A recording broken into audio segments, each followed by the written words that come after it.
Well, you know who's out. With the digits on his back of 93. Goes after it now. He's in. He scores! Oh my! Demidov! That's good. Back for Demidov. The two rookies right there. And a loose puck as the Hawks will break in. And a lead pass. Scores! Ooh, that's bad. He gets it to Drury. They score! Blasting out. Cairo in a race there. Wins it. Gets it. In the clear. Shoots. And he scores! Zibanejad breaks in. Pass in front. They score! T. Miller. He's got Trocheck and he scores! This sport doesn't build character. It reveals it. F&A, Cotton. F&A. You know, this is a special place.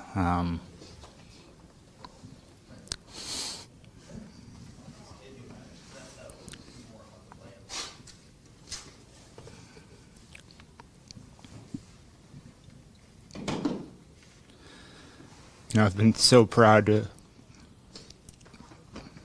wear this jersey and be a part of this team and community, and sorry, man. Didn't mean to do that.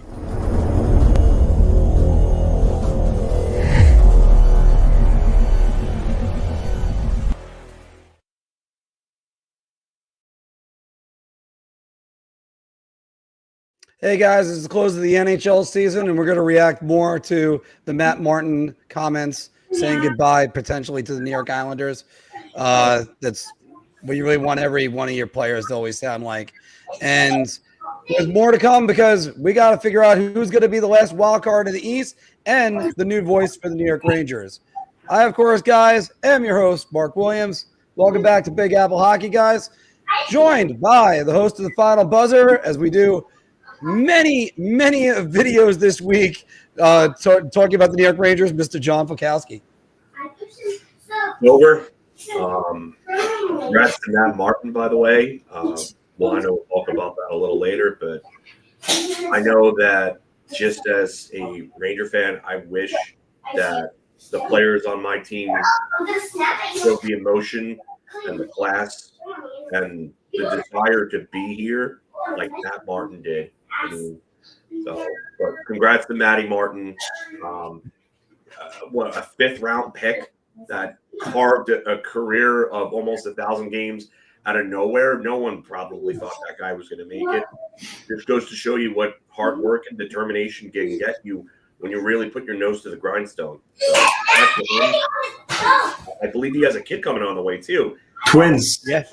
Twins. So, Twin boys, yeah. Yeah. So I'll hand it over to the Hockey News' Mr. Anthony LaRocco over there. I know he's going to have some words to say about that as well. Yeah, that definitely pulled on my heartstrings there. You know, Martin, I think, realizes the writing on the wall. If you guys remember, he was a free agent last summer. He got invited to camp on a PTO and didn't actually sign a deal until after the season started. So I think you knew the end was near. So obviously it's not a surprise he was so emotional now, as he likely knows, that's it for him. But I know we'll get into it more, but just to kind of, add to what Phil said, the guy bled blue and orange. And I don't think it's a coincidence that in Lou's his first summer as Islanders general manager, literally, I think the first move he made, or it was July 3rd, so maybe it was a couple, but he reacquired Matt Martin after Tavares left. And I think that goes to show, what he knew he meant to the organization and the community and how much of a leader he is, and wanted to bring back maybe some more stability in that room after what everything would transpire with Tavares leaving. But I congrats Matt Martin on a great career, and he's a guy that embodied what it meant to be an Islander. So but he'll be around. He'll be around somewhere. Like Cal Clutterbuck is on the pregame and postgame on MSG. I have to assume Martin is going to be around doing similar things. He's an Islander through and through. I would love to attend the Matt Martin poker tournament that he does every single year. But just because that would be a hell of a good time. You're right. He's going to be all around over here. And I have a bunch of thoughts relating to both Matt Martin and another Islander that had a tearful goodbye this season. And we're also going to talk about the voice of the New York Rangers and how that's also a goodbye and a hello at the same time. But guys, let's go. Well, first, let's do this one. Make sure you hit the subscribe button, everybody, and get on here. And let's go to the A block. Even though it's funny that we're going to have the Islanders and the Rangers, we're not even going to start the A block with the Islanders and the Rangers. By the way, just a reminder, Big Apple Hockey trucker hats and shirts are available, and the A block is powered by SeatGeek. Use the promo code Big Apple Hockey, $20 off your first order. And also catch up with us because we're going to be doing a playoff preview on Friday. Got Islanders season and Rangers and season wrap-ups coming. A bunch of things, everything going through my head. And also join our bracket challenge division and just come on there and see if you guys can predict who the Stanley Cup champion is. It's going to be a rough go this year. Guys, go back to Monday. Ivan Davidov makes his NHL debut, gets goal and assist, building comes alive. He also failed the back check on a play. That's a different story. Montreal ends up still getting a point, but their clinching scenario is a win any point tonight versus the Carolina Hurricanes. They are in. Blue Jackets need the Habs to lose and a win versus the New York Islanders, and they are going to go in. Anthony, since you're in the upper square today, let me start off with you. Who gets the wild card, and which one is the better story? I mean, first, it's nuts that it's even come down to this. The Canadiens have been pretty comfortably holding on to that last wild card spot for some time now. And now all of a sudden they're in a situation where if they lose tonight, they don't hold destiny in their hands, and they're a Blue Jacket win away from missing the playoffs. So pretty crazy, wild turn of events. And, before I kind of get into the question in particular, Mark, that game, the Palmieri no goal, is now coming up huge for the Blue Jackets. They were 9 seconds away from losing that game, getting no points, which if that occurred, they'd be eliminated right now. And they were 1-6, 1-7 going into that game with the Islanders. They were really struggling. Looked like they were about to lose another one. But no, goal gets reversed. And then from that point on, the Blue Jackets have made a charge. And going into game 82, they could still make the playoffs. And who would have thought that, a couple of weeks ago? So incredible for them, for the resiliency they've shown. As for who gets that last wild card spot, I don't know. I mean, the odds still heavily favor the Canadiens, but, the Hurricanes, despite them resting some guys tonight, because they called up Skylar Brindamore, Bradley Nadeau, a very good rookie who's been tearing up the AHL, but they're resting a lot of guys. So, that plays into the Canadiens' favor, but still the Hurricanes can easily win because even if they rest a few guys, they're still a very good team. So, my gut says that the Canadiens get in because I think they're going to be no surprise. It's the biggest game of the year. They're going to come out really hard, really strong, and they're going to be determined to get at least a point. So I still think they get in, but if they do lose, the Islanders have an opportunity to play spoiler against a division opponent. So all hope may not be lost if the Canadiens do drop this game tonight. As for what's a better story, I mean, you got to go the Blue Jackets. I know the Canadiens, a team that no one expected to really make the playoffs this year. At one point this season, they were close to dead last in the East. So, yeah, I get it would be a neat story if they got in, a young team, defied odds, went on a run. But I mean, if this was a bar talk topic, this would be a layup, which is a better story. I mean, no offense to the Canadiens, but I mean, the Blue Jackets were expected to be one of the worst teams in the league, and that was with Johnny Gaudreau still with us.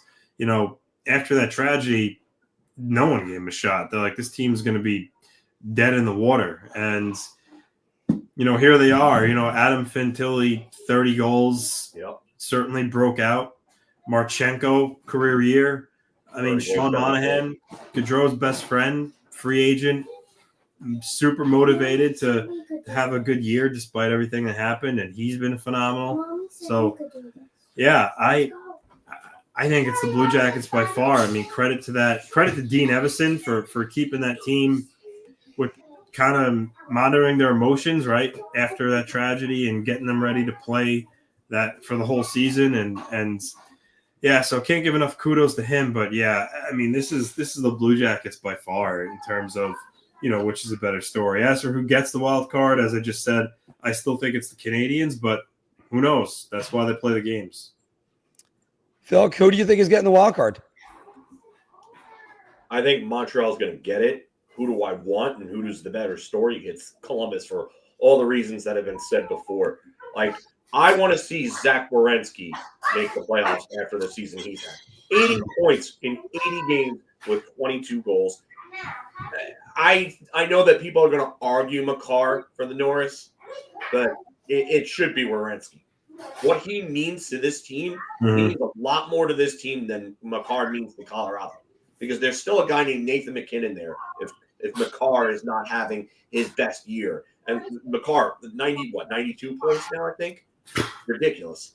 But again, you're getting big breakout years from Marchenko, 73 points and 31 goals. Kent Johnson, remember when Pascal Vincent scratched him on opening night last season? And everybody was like, what the hell is this guy doing? So he turns around this year, 24 goals and 57 assists, or 57 points, in only 67 games. Monahan, 56 points in 53 games. What a story that is. Fantilli, Anthony talked about before, with 30 goals, 53 points. Voronkov, 22 goals and 46 points. I mean, you're getting production from guys, and the guys that they signed previously to or traded for to give them big production, like Ivan Provorov and Damon Severson, are not even productive for them. Like, they're not getting production from guys that they should be getting production from, and they're there.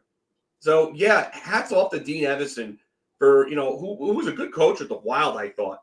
But I got to go Columbus here. And it's a divisional rival, and they don't have the rivalry with the Rangers yet that the Rangers have with the Devils or the Islanders or the Penguins or the Flyers. They never get to that point. But I have to root for Columbus here. I was rooting for them last night, and then Montreal managed to tie that game late. Oh, man, would that have been something if Chicago won that game in regulation? Oh, man, would that have been something else?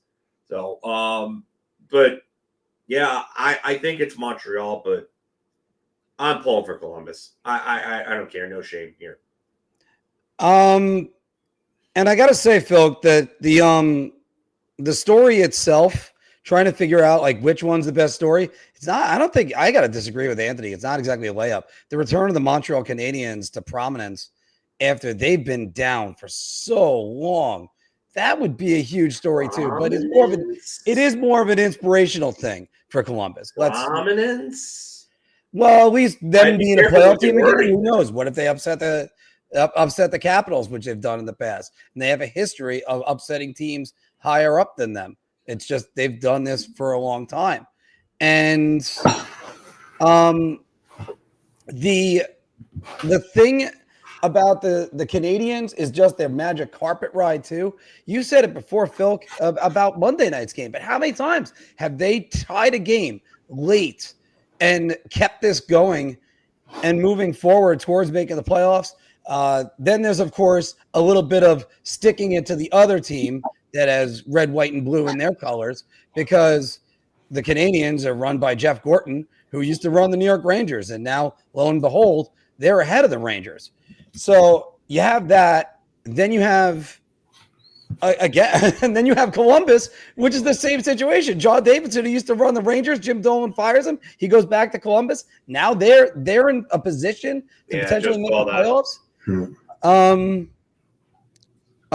2 years. That's an extension, obviously, for Nick Dowd, right? Yes, yeah, $3 million per year, not bad for him. I mean, this race, which seemed like it was a foregone conclusion 7 days ago, now suddenly it's going down to game 82, and that there are potentially games that might matter as late as tomorrow and as early as tonight. Which, by the way, we'll get into NHL scheduling later on. That was a topic I wanted to throw in there for us to talk about later, because some of their scheduling has just been really head-scratching. But I think both are a good story. I'm rooting for Columbus too, guys. Don't get me wrong. After the year Columbus has had off the ice, I want to see them make the playoffs, and it would be a great thing. It would be a great thing to see them.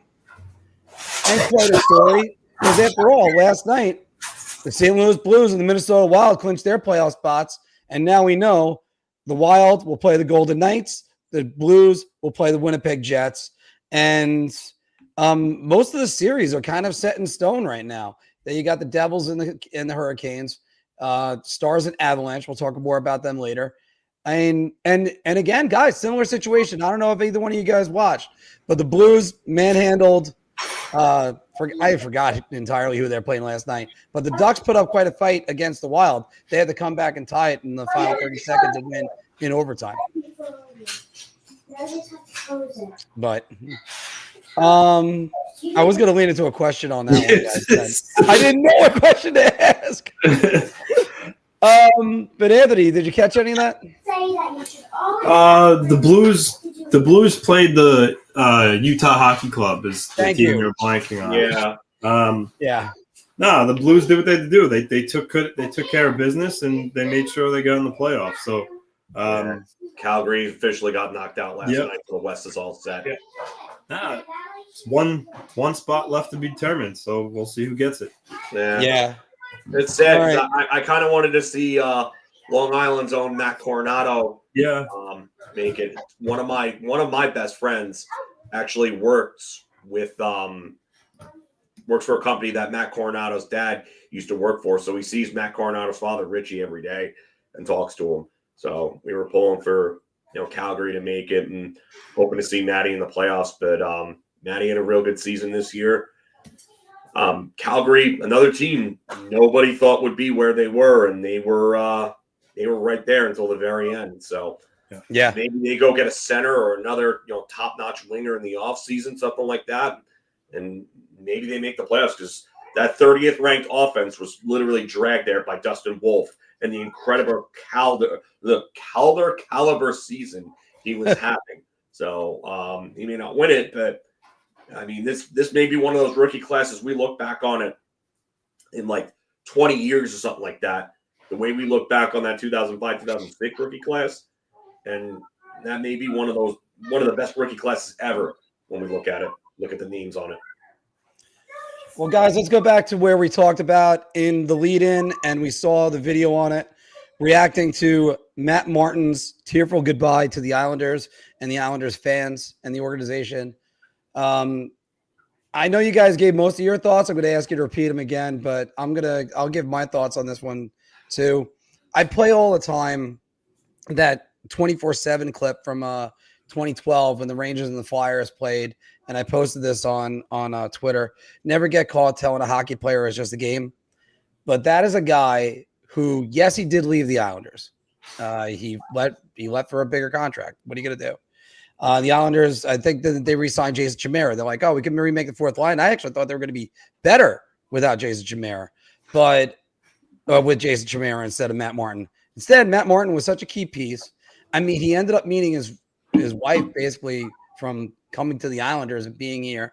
He's been a great pro. He's been a great leader. He nearly got to the Stanley Cup Finals twice, and you gotta respect everything that he's given the organization. Him and Cal Clutterbuck, most hits all time, even though I think that stat leaves out some hits that Ovi threw. but those guys literally gave their bodies for the New York Islanders and established the identity line with Casey Zizekas. Anthony, when you look back on this with Matt Martin, as well as that tearful goodbye that Brock Nelson gave too, and this kind of is a rough season for you guys for seeing that, and that's the way you want your guys to react, right? Yeah, I mean, you often hear players say, like, you know, it's kind of cliche that they're a family and everyone's so close knit, and it seems like in that Islanders room, that's truth. I mean, this group has been together for a long time now, and you know, when you have success and you get as close as they did, you know, twice, it really brings you together. And you know, Matt Martin, although he wasn't a top player, he was, you know, for quite a decent bit of run there. You know, he legitimately was part of one of the best fourth lines in hockey. And, you know, I would say, you know, from that 2014, 2015 year where they, you know, that first year at Halak and they almost won the division and they played the Caps in the first round. That from then, I would say the next 3 or 4 or 5 years, they were a really, really good fourth line. And, you know, Matt Martin was a guy that he went out and hit, and he wasn't just a face puncher. You know, there was a year he had 10 goals, you know, where he was on the ice against other teams' top lines. They relied upon to turn the tide of momentum. And, you know, he was a fixture of the Islanders' fourth line. And not even talking about off the ice, like in the community, the amount of stuff that he's done. And he was a guy that legitimately loved pulling on that jersey. And you saw it with his raw emotion yesterday. You know, it hurts him to know that he's not, you know, going to be doing that anymore. And I think the Capitals last night, class act of lining up and shaking his hand, that shows not only is he just goodbye to the Islanders, he's retiring. Let's just face it. He's, you know, he has 2 young girls. His wife is pregnant with twin boys. You know, like I said, he barely got an NHL job this year. So I think he sees the writing on the wall. And as Phil said at the top, 4th, 5th round pick to play 986. I mean, he's going to play his 987th game tomorrow. The fact that he could do that and have the career he had, I know it hurts to step away, but he should be proud of, you know, how long he's played in this league. And, you know, guys that play his role, let's face it, the shelf life isn't very long. Nope. He managed to play a long, durable career. And, you know, whatever he has in store next, I'm sure, like I said, he'll be involved in the game of hockey some way. But his contributions to the Islanders can't be understated, even though he was a, you know, bottom line player. He had a big impact on the organization. And, you know, hopefully one day down the line, yeah, he is in the Islanders Hall of Fame just because of the longevity and how many games he played with the organization. But kudos to him. I'm happy for him. Hope this next chapter, if he does indeed retire, he's fulfilled. And let's face it, twin boys, he's going to have a lot of responsibility over the next, you know, couple of months after they're born. So, says the only panelist that's currently parenting at the moment. Yeah. Well, he's gonna have a lot harder than me. My daughter's, you know, going to be 9 now, so he's got 2 little girls and now about to have twin boys. So, but yeah, great career, and I just think his raw emotion shows how much he loved being an Islander. And not to kind of, you know, want to segue to the Rangers a little bit, but like you have guys complaining like about playing, how they're treated and playing time. I mean, this is a guy that, don't you think in his last year ever, he would have liked to play a lot, right? He was healthy scratch the whole time. You don't hear a word from him. And I think that shows the leadership of the guys in that room to still make someone feel a part of their team, even though they're not playing. And I think that speaks to the leadership and the culture. And, you know, Matt Martin was a big part of that culture for his whole career. So he understands that better than anybody. Yeah. Well, 2 things. I'm going to unleash the Philk on this one in a minute, but because you made a great point a couple different times with that, Anthony. But also, he has a New York radio host that was saddened, and I think he even shed a couple tears for him because Boomer reacted to this. Yeah, And his father-in-law, New York sports host father-in-law. Yeah. And Matt Martin was literally a guy that had to earn his ice time, and he had to take it every step of the way. By the way, this also speaks volumes to Lou's loyalty, because Lou was ready to move on for him, but he also wanted to keep him around too, because that's who Lou is, and he knew eventually they would need Matt Martin. But also, Phil, I'd like to get your thoughts on both this and what Anthony said about certain players in another New York franchise that are bitching about time. 8 minutes and 23 seconds. Average this year for Matt Martin. 31 games he played in. You didn't hear a peep out of him. Yeah. And then you have these entitled little crybabies that are playing in Manhattan that are talking about not playing. And Calvin DeHaan, I'm not going to lump Calvin DeHaan in with them. I think Calvin DeHaan might have a legitimate gripe there, especially when you're trotting out Carson Soucy every day and he looks like a freaking pylon on ice. But I'm not gonna beat that dead horse. But these other guys, I'm not playing and this and that, and you're not playing well enough. Like Capo Caco, you weren't playing well enough in New York. I'm sorry, you weren't at a lot of times. Jacob Trouba was terrible and was getting trotted out there every damn day, despite turnover after turnover after turnover. I mean, he handed out more turnovers than a freaking baker. It's just terrible. And I just wish that the players on the Rangers had the same want and desire to be a part of the organization that Matt Martin had for the Islanders. And yeah, Chris Drury hasn't handled things right, and Peter Laviolette has made some terrible decisions. We've gone over that up and down, but you have to want to be here, and you have to show that you want to be here. And there's an air of toxicity that got through this organization and permeated everything into the locker room, and it has to be removed as soon as possible. But Matt Martin is the type of leadership that this team desperately needs. And Matt Martin is the type of character this team desperately needs.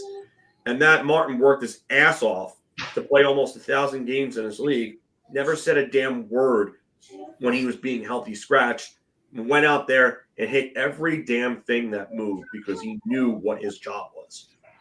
You have to know what your job is. You have to know what your role is, and you have to embrace it. Like when they talked about, I think it was the Miracle movie, we talked about like leaving your egos at the door. Matt Martin was one of those guys that left his ego at the door. I mean, no matter what you did in junior, Pee-wee, whatever level that you were successful at, you have to leave your ego at the door. I always look at someone like Jay Pandolfo too. Jay Pandolfo was a guy who was a big scorer in college. Yeah, a lot of people remember that. But Jay Pandolfo became one of the better defensive forwards in the NHL because he knew that he wasn't going to stick if he didn't. Mm-hmm. And he learned how to adapt. And Matt Martin adapted. Matt Martin had a nice career, a career that any one of us would envy having. I would love to be getting paid minimum wage at the NHL level, the salary minimum. And I'd be a freaking practice pylon if they paid $50,000 a year or whatever it is that you would pay to have something like that in a practice. I wouldn't care. I would just want to be there. And these guys are crying about things on the Rangers. It's just the stark contrast just goes to show you like how it should be on one side and how it should not be. So. Yeah. Matt Martin, congrats. Great career. Anyone who is ragging on him is stupid because we would all be that same level of emotional if we realized that our careers are coming to an end. And, you got to remember, this is a routine. Whether you get traded, whether you're a player, there's a routine. This is your life. This is your routine that you get up to. You get up in the morning, you have your breakfast, you go get your coffee from your favorite place or whatever. You go get You go take a certain route to the rink, to the practice rink. You go and you practice and you have your morning skate, and then you come back, and whether you take your nap or you do something productive or you meditate, whatever the hell it is to keep your mind in the zone. These guys have a routine. And now that you realize that this routine is going to end, it changes everything about you. So for Matt Martin, again, congratulations, man. Hated him as a player just because he was a pain in the ass, but that's out of respect. It's out of nothing but respect for a guy who probably messed up quite a few of my team's players over the years with some pretty bone-jarring hits. Speaking about which, Jacob Trouba. Yeah, but you know what? No, none of this comes down to Lou. No, none of this comes down to Lou. It's not Lou. You know what? Matt Martin understands that his career is likely over, and there's a shelf life for everybody. There is. There really is a shelf life for everybody, no matter who you are. Sidney Crosby's going to get to that point sooner than later. And you're going to look at Sidney Crosby, and we're going to say, oh, well, shelf life. Oh, yeah, that's what happens. Players get old. They can't play them. Their body tells them one thing, even though their mind tells them another. You know, you might be up here. You might be able to still go out there and be like, yeah, I want to play. I can do this. But this will tell you that you can't after a while. Yeah. So, again, Matt Martin, enjoy retirement. You got a beautiful wife. You got a bunch of kids. I don't envy having 4 kids. Those kids are not for me, probably. But enjoy your retirement, man. There's a lot to enjoy on Long Island if you're living comfortably. So enjoy it. Now, just to ask this question, Anthony, do you think he would be able to play if he went somewhere else? I think Chris is clarifying what he meant. You know what? I understand what he's saying, and we're not going to get into whether. Yeah, I think I understand what he's trying to say now. So yeah, because aside from whether or not you think Lou has to go, which certainly there's valid points now, we're not going to talk about that. But the one thing that he's trying to get at is one of the reasons why Lou is so respected and loved, because he gives so much respect to his player and treats them in such a fair and straightforward manner. And I think that's why a lot of these Islander players like Brock Nelson getting emotional on his last home game, and Martin, is because they love playing here because of not only just, the attachment to the team for so long of wearing one jersey. It's the fact that they're given respect every day, and they are handled in a professional manner, and they're not talked down to, and they're offered respect. And I think that culture word that gets thrown a lot around this league, it comes from Lou Lamoriello setting what his expectations are, but again, also being respectful in every way that he possibly can to his players.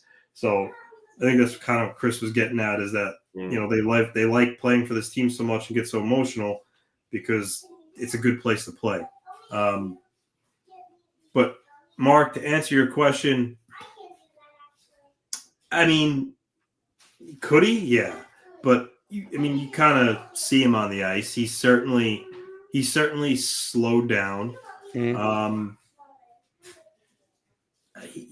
I don't think he's going to, or whether or not hypotheticals. I think he knows he's done. Thus, the handshake from every Capital player last night. You don't do that if you're going to play another year. I mean, you see guys like Patrick Maroon, Marc-Andre Fleury. I think guys know when they're done, and Martin knows he's done. The only thing I'll say to Mark, to your point, is he is 13 games away from 1,000 or so. That matters to players. It's a big milestone. But at the end of the day, how much does it really mean to him? I can't answer that. I'm sure he would like to have that. Clutterbuck reached 1,000. Cizikas, I would imagine, if he stays, is going to reach 1,000. But I don't know. That would be something him and Lou need to speak about, and we'll play very sparingly, and then so you can get to that milestone. But I'm going to say the chances of that are slim. Yeah, the other point I was going to make with that, Anthony, also is that he's kind of choosing to be a Long Island resident now. He was a New York Islander, now he's a Long Island resident. And that's something that the New York Islanders have a huge history about, where it's guys that have come here and stayed here. And you really have to appreciate that, being a resident of this area. I mean, like Malikov stayed for one. Kasparaitis was here for a long time. There's a lot of guys, and I'm not even just talking about dynasty guys. And that's an no. I mean, listen, you're absolutely right. Like guys like Aaron Asham still live on Long Island. He coaches there.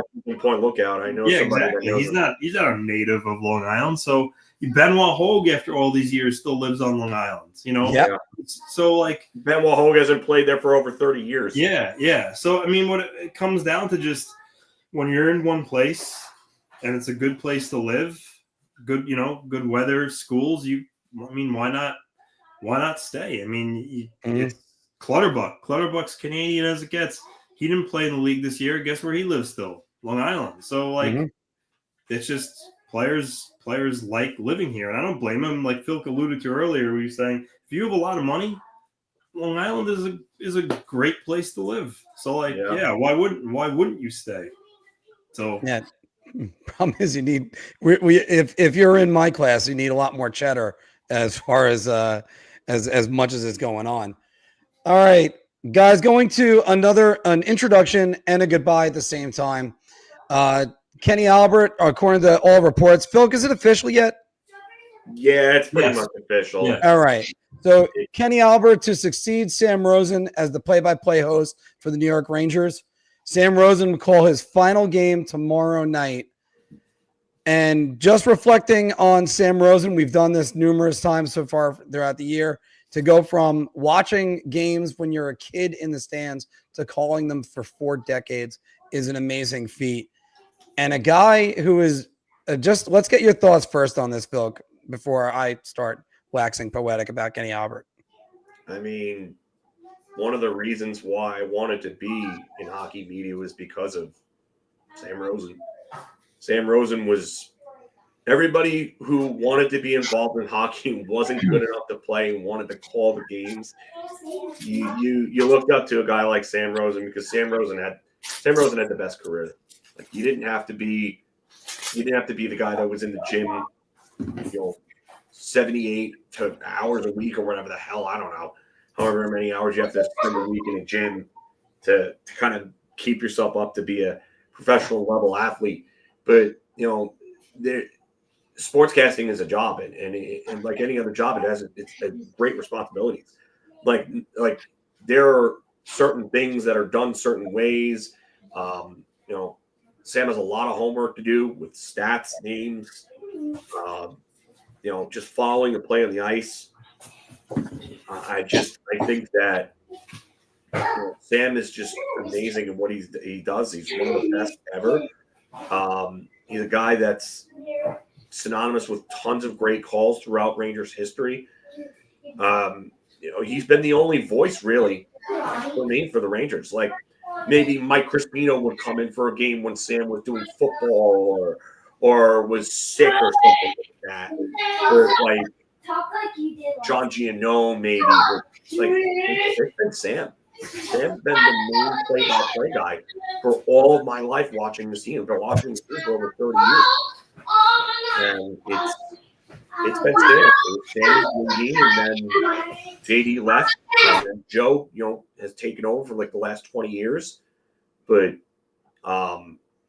Sam has been the guy. And now without Sam, it's going to feel different. You always look back at like the great voices on the soundtrack of your life, and Sam Rosen probably top 3 for me.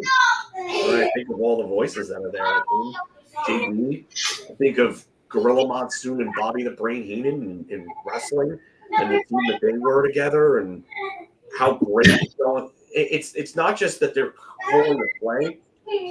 It's that they bring an element of themselves to the broadcasts. Yeah.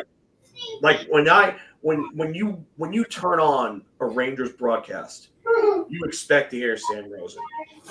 Before Al Trotwood got sick and went out of the picture, when you heard that saxophone intro and you heard Al Trotwig's or Sam Rosen's voice came on, you were excited to watch a Ranger telecast because you knew you had some of the best people in the business following the game and doing and contributing to the on-air product.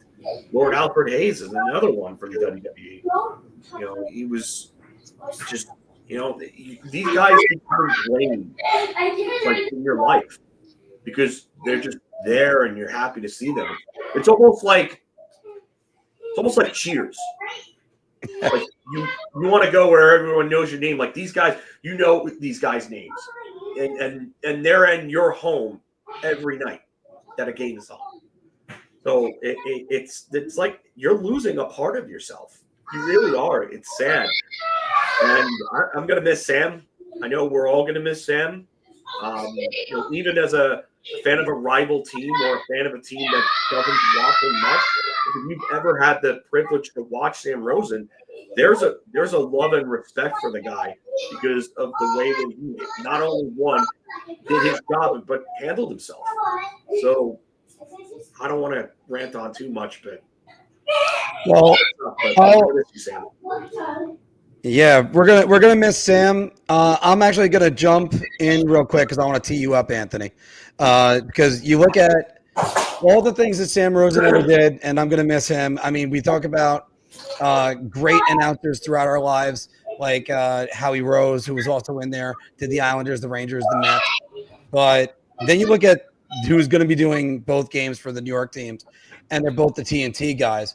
And you have Kenny Albert, who there was a video with Henrik Lundqvist, how well he prepares for games. The guy could literally do anything. He could call a radio game for the Rangers one day, football the next on Fox, baseball another day, and maybe fill in for a Knicks game. Because after all, I heard that, he's got some connections to some pretty good basketball announcers too. But then you look at the other TNT guy, and you look at the other guys on Long Island, where we had the privilege of watching some of them, Anthony. You got to watch Jiggs McDonald, Howie Rose, and now you get Brendan Burke. Yeah. I'm glad you mentioned Jiggs McDonald because what I was going to say about Sam Rosen is one word, iconic. When I think about Sam Rosen, I put him in the class of Jiggs McDonald, who's in the broadcast wing of the Hockey Hall of Fame. I put him there with Doc Emmerich, Rick Jenneret, may he rest in peace, Mike Lang, may he rest in peace. Those are some of the guys I have the most fondest memories and I think were the best at their craft. Granted, I was a little younger, but I would say Harry Rose, I think, took over for Jiggs McDonald sometime around 94 or 95. 95, 96 season. Yeah. But, I do have vivid memories of listening to Jiggs McDonald, while, in the ages of, 6, 7, and then I guess around 8 or so when he stepped away. But he was great. And I think Sam Rosen was that for the Rangers even more so. Such longevity. He's, I would imagine, like Howie Rose, like Jiggs McDonald. I'm sure he's going to get into the Hockey Hall of Fame in the broadcast wing of it, and it'll be well deserved. Even though I'm an Islander fan, it's a power play goal. It's something you're always going to remember, and he was great, one of the best. So. He's going to be missed. I'm sure for Ranger fans, it's going to get some getting used to, not hearing him every night. But Mark, as you said, Kenny Albert is very good. Him and Brendan Burke are two of the better national announcers that there is. So yeah. I think, New York sports fans in hockey were blessed to have such high quality play-by-play guys. Yeah, I'm not ready for tomorrow night's goodbye but it's good to know that we're in good hands on both sides of the river. Yeah. And even Matt Lawton's done the best job he could following up from Mike Emmerich across in New Jersey. Those are some pretty big shoes to fill. Yeah. I mean, I think it says something when you look at, say, Burke and Albert, and you just know that they're capable and quite good. Burke's and phenomenal. those are huge shoes that they had to fill. Burke's going phenomenal. in. He is so good on the national broadcasts. He's going to be one that I think we're – when I talk about – I think of guys that are, not at that recognized level of like Rosen or a Jigs or a Doc, that I think when their careers are done, they're going to be there. I think of Randy Hahn in San Jose. Yeah. Just absolutely phenomenal. I think Brendan Burke, when it's all said and done, he's going to be a highly revered guy that's probably going to go into the Hall of Fame. I think he's that good. Obviously, rest in peace, Rick Jeanneret, already recognized as one of the greatest ever. If he's not already in the Hall of Fame, he should be. Same for Mike Lang, another one, rest in peace. But there are some great talents. John Forsland. Yeah, he's good. John Forsland's incredible at what he does. I mean, if you Chris Cuthbert up in Canada. Yeah, he's another great one. Yeah. Him and Gord Miller, I think will both be recognized. But oh, excuse me. But when you hear these guys on all these different broadcasts, like Gord will sometimes be on, ESPN and TNT, and Gord was on NBC's, a lot of their broadcasts, and same with Chris Cuthbert. Dave Strader was another one, rest in peace. Yeah. But you know that these guys are great, and they're recognized as great as because they're getting these calls. They're getting the call to do these games, and it just they have personalities, and they bring. And I know from Anthony and I and another friend of ours who comments in the show, Alex Goldberg, and who we used to do the Mike Emery, yeah, and it would not go. Yeah, it was just it's out of love and respect and adoration because these were just signature things that they do that they bring to these broadcasts, and they make them that much better. Like I know a lot of people crap on Sean McDonough. I don't think he's terrible. No, but I mean, I think Bob Wischusen is phenomenal. I think Bob Wischusen's the most underrated guy in the game today. He's incredible, and he should be getting the lion's share of ESPN's games because he's that good. Yep. But Gary Thorne. Gary Thorne is probably my if not for Sam Rosen, Gary Thorne is my favorite of all time. Yeah, Gary Thorne is great. I mean, not only his calls in hockey, but his calls in baseball. The Don Mattingly home run in the '95 wild card. Yeah. Games. My God, the good night. And the Yankee Stadium just blowing the roof off. Just iconic calls from Gary Thorne. So, off the floor and on the board, Paul Correa. Unbelievable. So, I mean. And I got to listen to Gary Thorne going all the way back into the 80s with the Mets. And then he even did 90s. That way, 80s on the radio, 90s on TV. He was the number one guy until Howie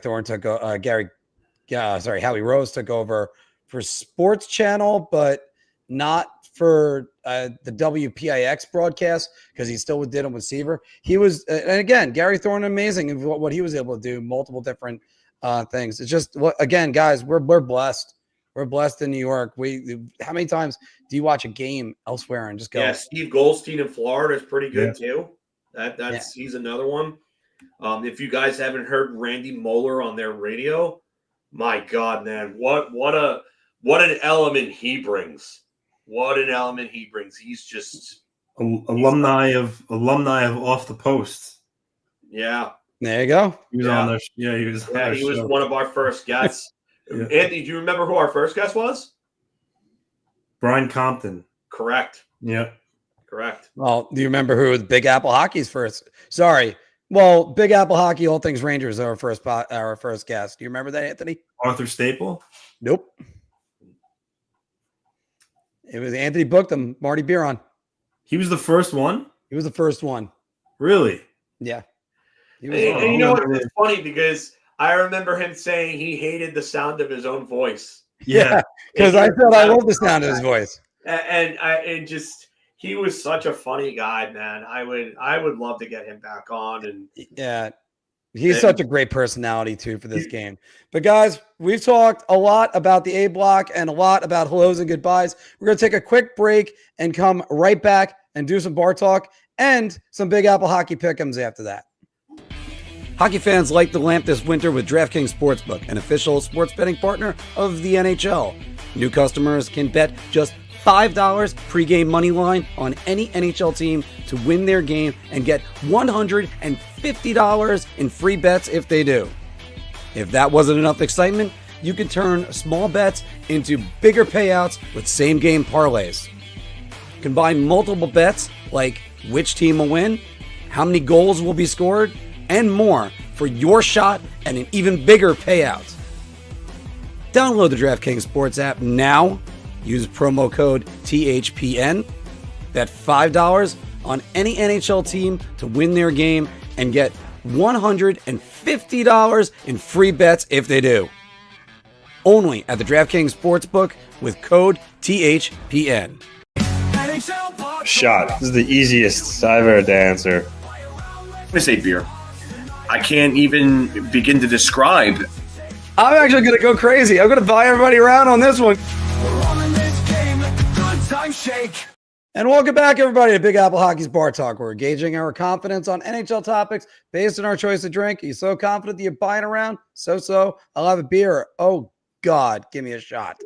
Play along down in the comments down below. I can only imagine what Evan's saying right there. Layup talk. Next one. No, I think I think this is going to be pretty fair. To be fair, play along down in the comments below, everybody. And feel free to suggest a Bar Talk comment because I'm going to skip the Metro Division today. We got a lot that we're focused on. Anthony, let's start back again with the New York Islanders. There is lots of numbers about Matt Martin. You're skipping the Metro. Well, we have the general Metro. Teams. We have the Islanders and the Rangers. Oh. So I'm skipping that specific Metro because I'm going to leave some of those for pick'ems, I guess. But anyway, how about this one? The New York Islanders identity line. They've been together for 2,744 and 29 second minutes. All right, I think it translates now. Yeah, it translates to 45 hours. 45 hours, 29 minutes is what they translate to. So that's how long they've been together. When the Islanders induct them into the Hall of Fame, they should do it together as a threesome. I mean, obviously Clutterbuck's retired already. Martin's probably joining him. I think Cizikas has another year left on his deal after this, maybe two. But point is, they're gonna have to do it they're gonna have to wait till they're all done. But yeah, I mean, I guess rounds. Like I said, there were three very productive players for the Islanders, important parts of their runs. For fourth line guys, they showed up come playoff time. In the 1920 run, Matt Martin had 5 goals. So a fourth liner scoring 5 goals in a playoff run, that's pretty good. The following year, Clutterbuck had 4 goals in that run to the conference final. So the point is they were contributing members of that team, and yeah, they had a long-lasting impact. So yeah, it would be a nice little nod to put them in the Isles Ring of Honor. It's not all about being, top gaudy scorers like Bossy. Teams also recognize longevity and players that brought their lunch pails to work every night, and they were also beloved. So I have no problem with it. And I guess it probably would make sense to do it as a trio, being that they were together for so long. Phil, what do you think? Should they all go together? So this is just for like their little Hall of Fame thing. It's not a number retirement or anything like that, right? Yeah. Yeah. Then this is absolutely around. Then this is actually a layup. Yeah, I would get the damn hoop for this one. But I think these guys played together for how long? They were like the name says, they were an identity. They were. I mean, it's kind of it's funny that you built an identity around a fourth line, but I mean, yeah, it's what they were for them. They were a pain in the ass to play against. They went and they hit everything that moved. They scored some goals here and there, but they gave life to this team. And not only that, but each three of those guys, they were big in the community too. And you talk about not just gaudy scores. It's not just about on ice impact. So, a lot of the times, it's also off ice impact. You have to give recognition to the guys who were not just guys that did things for the club on the ice, but ones that contributed off the ice, contributed in the community. Were there for were charitable. Were ones that wanted to be a part of the community, and that's what each three of these guys did. So yeah, this is an absolute hoop situation here. Yeah, the reason why I had to put it like this is because there were a couple of tweets that were going around. Can you put Matt Martin into the Islanders Hall of Fame? And there was the question on how great is he as a fourth liner? Can you do that individually? I think the no-brainer is put all three names on a plaque, because that is it. It's just the way it says. The Islanders' identity. They were a hard-nosed line to play against. It was really tough. Individually speaking, if you talk about going back when they traded Nito Niederreiter for Cal Clutterbuck, you could argue maybe they didn't get the better player in the deal. But Cal Clutterbuck fit the Islanders so well. He fit that identity line, and that identity line coming together. There's a reason why Lou put it back together again, and it's been fantastic in spades. Let's talk about another guy across the river who is also from Long Island, Adam Fox. 10 goals, 51 assists this year, 61 points. This is actually Fox's worst full season since his rookie season, Phil, if we got that going in there. Now, Fox is going to be having a no-move clause kick in July 1st. The Rangers need to consider moving Fox before the NMC kicks in. What? Are you serious right now? It's a comment that's been going around. That's the reason why it's a topic. Shot layup. And yep. I don't know who's saying this, and I don't know where this is coming from, but this has to be from the lower IQ section of this fan base. But I'm sorry. Some of these people are too young to remember how bad the defense has been. And some of the names that were playing in the position that Adam Fox was playing. Would you want Michael Roosevelt playing number 1 minutes, Marek Malik playing on your top pairing, Mark Stahl being on your top pairing? I'm sorry, but Michael Delzato spoiled. Well, he never played on top pairing. But I mean, this is just. I'm sorry, it's a level of stupid. This is a special level of stupid that this is even being brought up right now. This is the best defenseman we've had since Brian Leach, and it's not even close.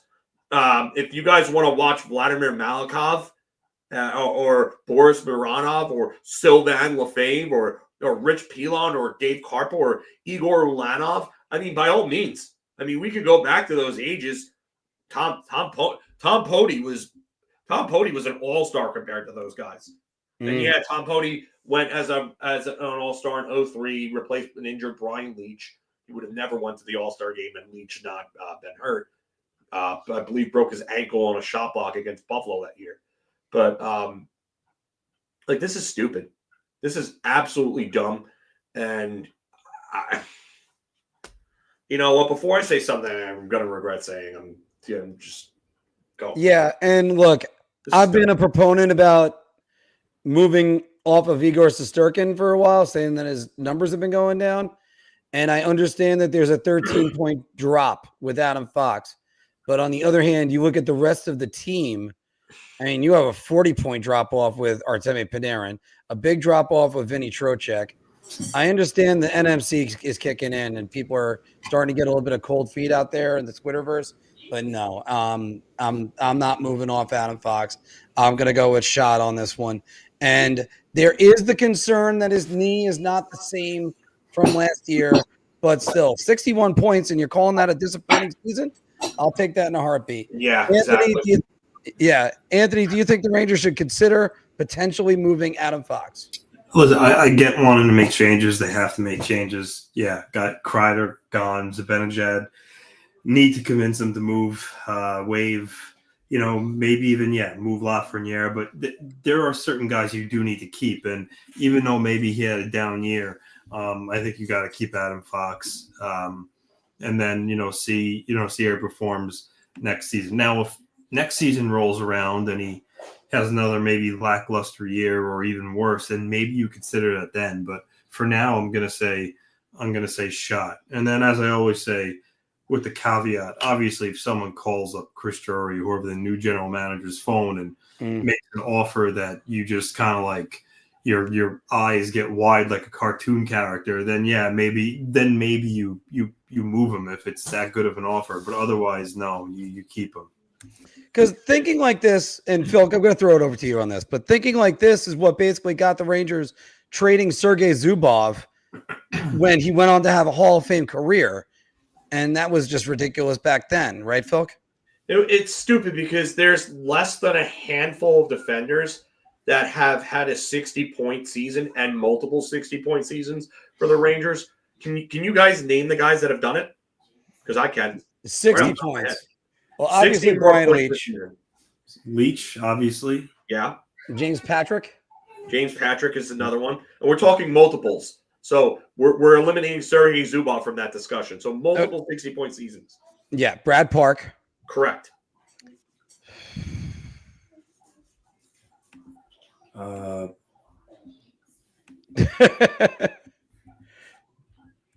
want to say Rayo Ruotsalainen.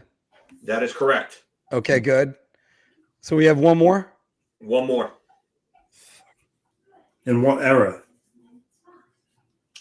Oh, this actually might be a giveaway if I tell you. Well, is it it's after the original 6.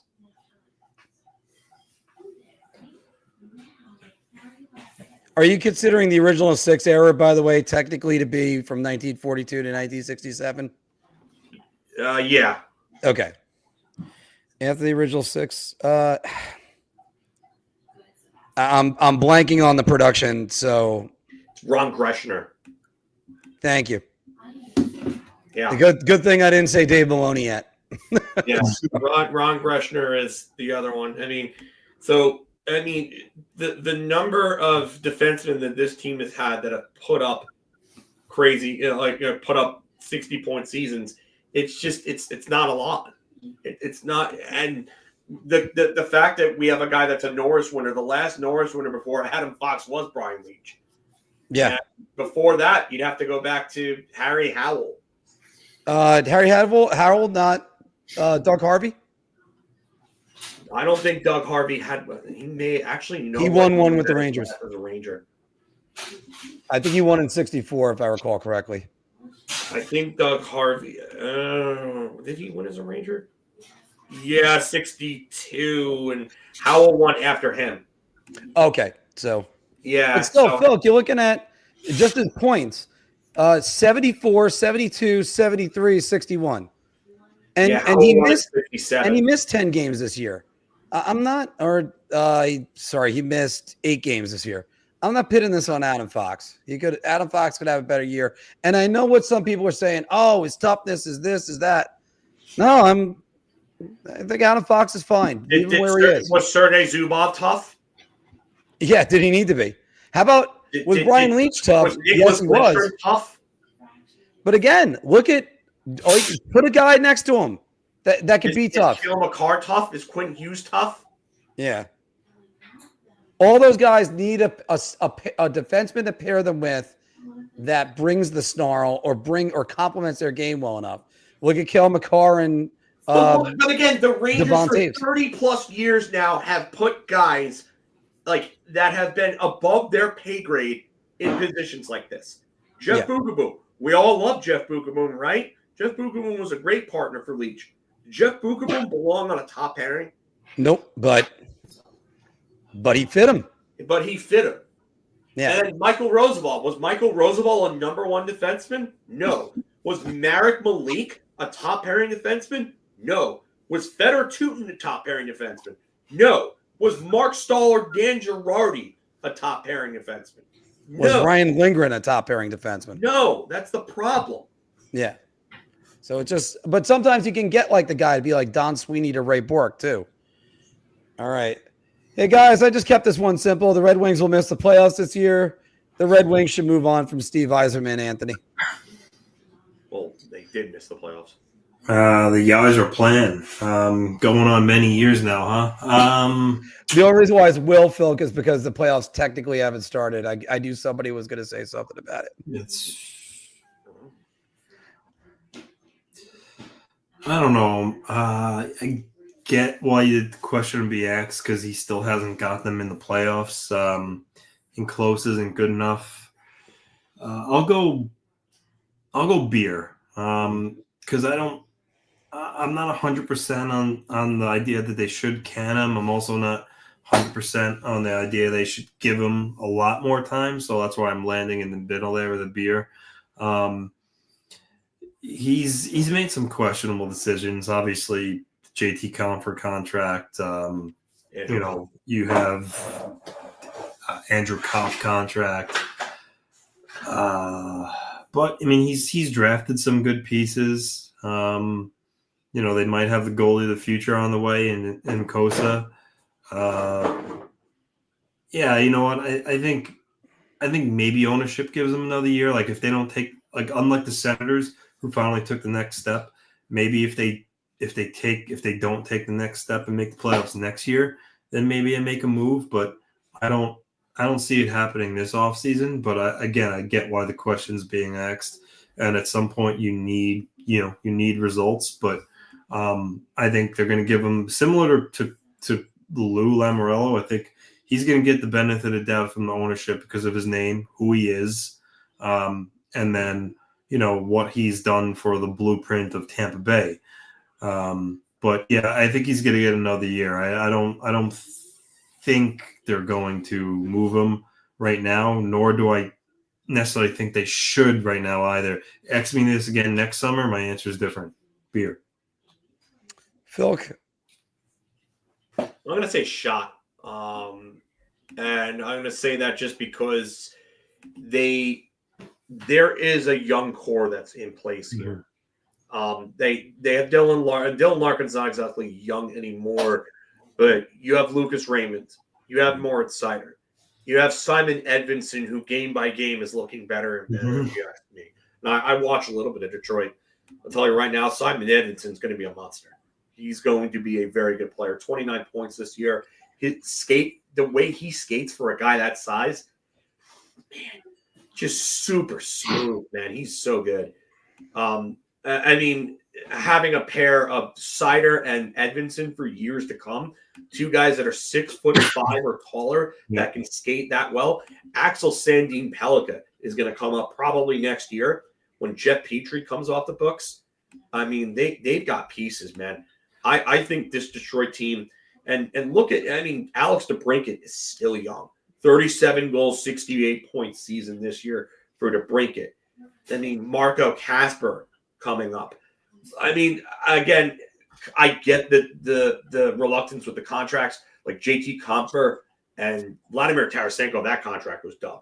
I'm sorry, that contract was dumb. He was old and declining. At least Compher, you're bringing him in to be a middle six forward. And I think they overpaid him a little bit, but at least you understand, the logic with bringing him in. Kopp, I never liked that contract. I honestly, I was happy that the Rangers got rid of him and went with Trocheck because I just think Trocheck's a better player. Kopp, that contract, and the Tarasenko contracts were just dumb, in my opinion. But you move on from Ben Sherratt, you move on from Justin Hall, you move on from Jeff Petrie, and you get some other guys. No, Tarasenko's not a 1-year deal. He's a 2-year deal, wasn't he? Yeah, he's got term after this year. So you can get rid of Hall, you can get rid of Tarasenko, you can get rid of maybe Sherratt, someone like that. You can do some things and regroup this unit defensively, and that'll make them better. And you have, again, Sebastian Kosa, another one. Excuse me. That's your goaltender of the future right there. There is a plan, and it's been a little diluted. I think a lot of people expected instant gratification with Yzerman because of what he did in Tampa Bay. Like, people don't realize that Yzerman had walked into Stamkos, Hedman, he had San Luis there. There was a core that was already being built in place by previous management. And then he added Couture and Point and all those guys. And he had the luxury of having a great developmental staff in Syracuse. Like, he's doing things differently here, but he's making his imprint. So I'm going to say shot.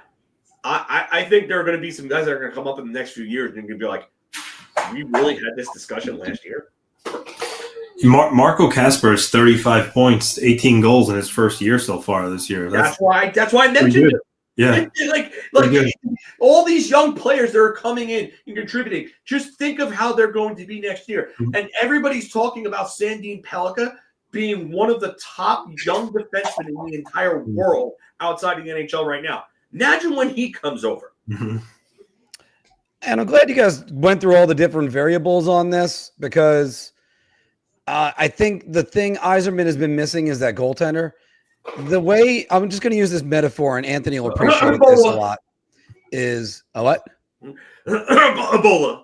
Yeah, no, not Ebola, but basically, Yzerman walked over to a roulette table in Tampa and just hit on a number every single time. And you're like, wow, it's going to be like this forever. And then he went to Detroit, hit on a number that was more exciting. Then it looked even better. And then you're going, okay, no, now we're starting to get the point of our chip stacks getting down. They need another hit. But the thing is, it's not the way it works. He's got prospects that are on their way here. You mentioned Sandin Pellikka. You mentioned Kosa. There's a lot of it that has to come.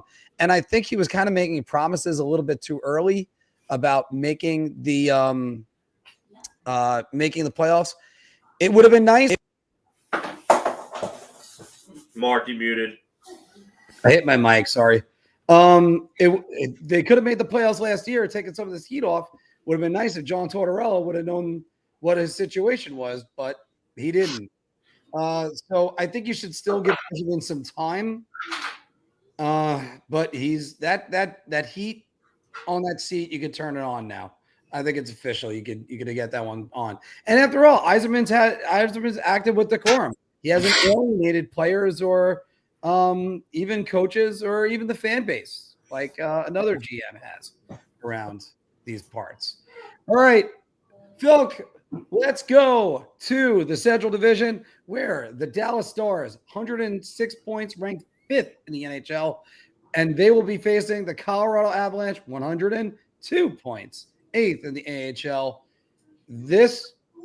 The Colorado Avalanche versus the Dallas Stars will be the best first-round series. I'm going to say beer, just because there's two other series that really stick out to me that I think that are going to be really interesting to watch. One is the Battle of Ontario with Toronto and Ottawa. I think that's going to be a hell of a fight. I think the two teams there, they don't like each other at all. We haven't seen this in about 20 years since Matt Sundin was in his prime years leading Toronto, and they were bringing in guys like Owen Nolan and Ron Francis, and to kind of try to help put them over the top. So I would definitely say that's going to be a great matchup. The other one is the Battle of Florida. Battle of Florida, the last time it happened, was a hell of a bloodbath. That was probably the best series in the first round in 2020. Actually, that might have been the best playoff series in the 2021 playoffs. Was Florida and Tampa Bay. So I do think that I do think those series are going to be great. I love the first round because there's so many different matchups and so much different hockey to watch. Yeah, I know. Sean is. I think Sean's having the withdrawal shake. Yeah.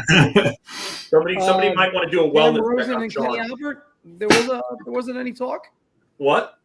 There wasn't any talk of the Rangers. Sam Rosen and Kenny Albert. Technically no. Let's talk about their announcers, not the team. Oh, don't worry. We'll have plenty to say about them later. Yeah. So, but I just think there's 3 series that I really have my eyes on. So I'm only going to say beer here. I'll toss it over one of you guys. Anthony, what do you think? Best first round series is going to be Stars Lanch? I agree with Phil here. It's a beer. I mean, there's so many. I'm really excited to see the Battle of Ontario between the Leafs and the Senators. That's going to be great. Then the Battle of Florida again, the Panthers and the Lightning. That's going to be fantastic. Even the Kings and the Oilers playing once again is going to be a good series. There's certainly some animosity there. They met a bunch of times lately. So yeah, there's a host of them. I mean, don't get me wrong; these are 2 behemoths right here playing in the first round. Which, I mean, this is why some people want to see them go back to 1 versus 8, etc. Because one of these 2 teams is going to go home in the first round already. It's like your consolation prize for finishing second in your division is playing another phenomenal team. So I get why that there's some want for that to be changed. But yeah, this is going to be a great series, but so are some of those others. So beer because of that. Guys, it's going to be a hat trick of beers, and the only reason why is because there's one series. I mean, I'm looking at the Battle of Florida, and I'm thinking, hey, that's going to be a tough series. I'm looking at the Battle of Ontario. Hey, that could be a tough series. The rematch of the 2010, I think it was the 2010 second round, or no, 2010 first round when the Capitals lost to the Canadiens second round. That was the second round, sorry. There's a bunch of different ones you can look at. Anthony, you kind of glossed over it. One of the ones I'm staring at, Edmonton versus LA. I just have a feeling there is going to be a lot of personal animosity towards each other. And maybe LA finally slays their Edmonton Dragon. I have to only use the word maybe because even though Stuart Skinner's in net, even though Darnell Nurse potentially, I haven't heard whether or not he's getting suspended. He might have gotten himself in some hot water. And even though a lot of things kind of win the series, they still have Connor McDavid, and he's probably going to get 15 points in that series and completely ruin that prediction. 15 points in 6 games. Yeah, in 6 games. 15 points in 6 games. Have a 5-assist game out of nowhere because that's Connor McDavid. Guys, San Jose Sharks, Logan Couture has retired from the NHL due to injuries. I think the official headline, that NHL.com said he's not going to resume his playing career with the Sharks. Phil, Logan Couture is the 3rd best homegrown San Jose Shark. So Patrick Marleau obviously has to be 1. Has to be 1. Little Joe Pavelski, 2. Joe Pavelski. Gotta put Pavelski at 2. Okay.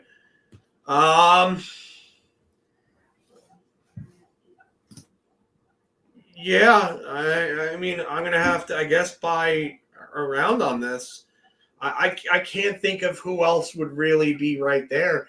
I mean, they don't have any great homegrown defensemen in their history. Sandy Sojolich wasn't there long enough, even though he had some good seasons early on with them. Owen Nolan was not homegrown. Where we're going to go Tom Pricing, Christian Ehrhoff. I mean, the pickings are pretty slim here. So yeah, I'm going to have to. Yeah, I'm going to have to buy around here. Brent Burns was not homegrown. Correct. He was traded for Minnesota in a deal that involved a homegrown Shark in Devin Setaguchi. Chichu, too short of a career. You know what? Forgot somebody here. I did say him. Yeah. So I'm gonna have to go. I'm gonna have to go 4 on Logan Couture because Nabokov was there for such a long time, and he was closer to being the best at his position. Closer to, I should say, being the best at his position than Logan Couture was. So you know what? No, I'm gonna say beer. I'm gonna say beer. It's gonna be Nabokov. Could you argue Couture? Yes. But I'm going to go Nabokov there, so I'm only going to say beer. Yeah, you know something? I'm going to say beer also, but this will give us a chance to talk about one thing that a dynamic and something that he brought. He did bring a bravado and leadership to that team. Let's not forget when they played Vegas, and they got the 5-minute major for that where they got that major because the clipping Joe Pavelski in the face, and Couture immediately scores and says that's one to the bench. They end up tying the game, getting the go-ahead goal, and winning in overtime. The Sharks have done very well with a lot of their players, but not a lot of them are homegrown. They've acquired a lot of talents, but no, not really many are homegrown. So yeah, I want to lean towards saying Couture, but the fact that Nabokov's out there, that's what makes me say, nah, it's a beer for me. So, but it's sad to see. It's sad to see Logan Couture had to retire because of health. Because it would have been. You never want to see. This is the hard part, Phil, because I'm going to say this sentence, and it's obviously not true. You hate to see somebody retire early because of their health, but the truth is, very few people in sports ever get the opportunity to retire how they want to. Yeah, that's very true. It's, being able to go out on your own terms is something that not many can do. So I definitely agree with you there. And you know what, for Logan Couture, sad, but he had a good career. I think he had like 700 and something points in like 900 and something games. Yeah. Was a guy that was highly regarded, a leader in that room. It's sad, but you know what? Congrats on a good career for Logan Couture. Yeah. And Anthony's coming right back in a second. I just pulled him out for a minute. By the way, Phil, there's a weird quirk that the NHL has this week. And it's that the Colorado Avalanche finished their season Sunday. The St. Louis Blues finished their season last night. And there's a lot of teams that they've already finished their season. They don't have any more games to play. The NHL needs to schedule every team for the final day of the year. I actually like this idea. I'm going to go around. You have one of those. You can do one of those all-dayer things, one of those frozen frenzy things. It's one of the last day of the year. I mean, maybe that's not the greatest day to do it, but having everybody on the last day of the year would be pretty cool. I'm on board with it. So yeah, I would. I do think that everybody needs to be finished within a day or two at the very least of the last day of the year. Like, you can't have Colorado finish on Sunday and then everyone else is playing until like Wednesday, Thursday. Like, it's kind of ridiculous. Like, you should be able to give teams ample rest before the playoffs. I understand you don't want to have too many days without programming, but the staggering is kind of ridiculous to me. Anthony, every team should play the final game of the year on the same day. I mean, the thing with that is like, for instance, when they do it early in the season, like they have the frozen frenzy, like every team plays, and it's a big thing, and it's kind of cool. So to do that the last day of the season, like there are a lot of teams, the teams that don't make the playoffs. There are fans that just at that point they just don't watch the game because like they don't care. They just chanted they're not making the playoffs and they don't watch. So I don't know if it's a necessity because of that reason. I think there are a lot of fans that just really wouldn't tune in.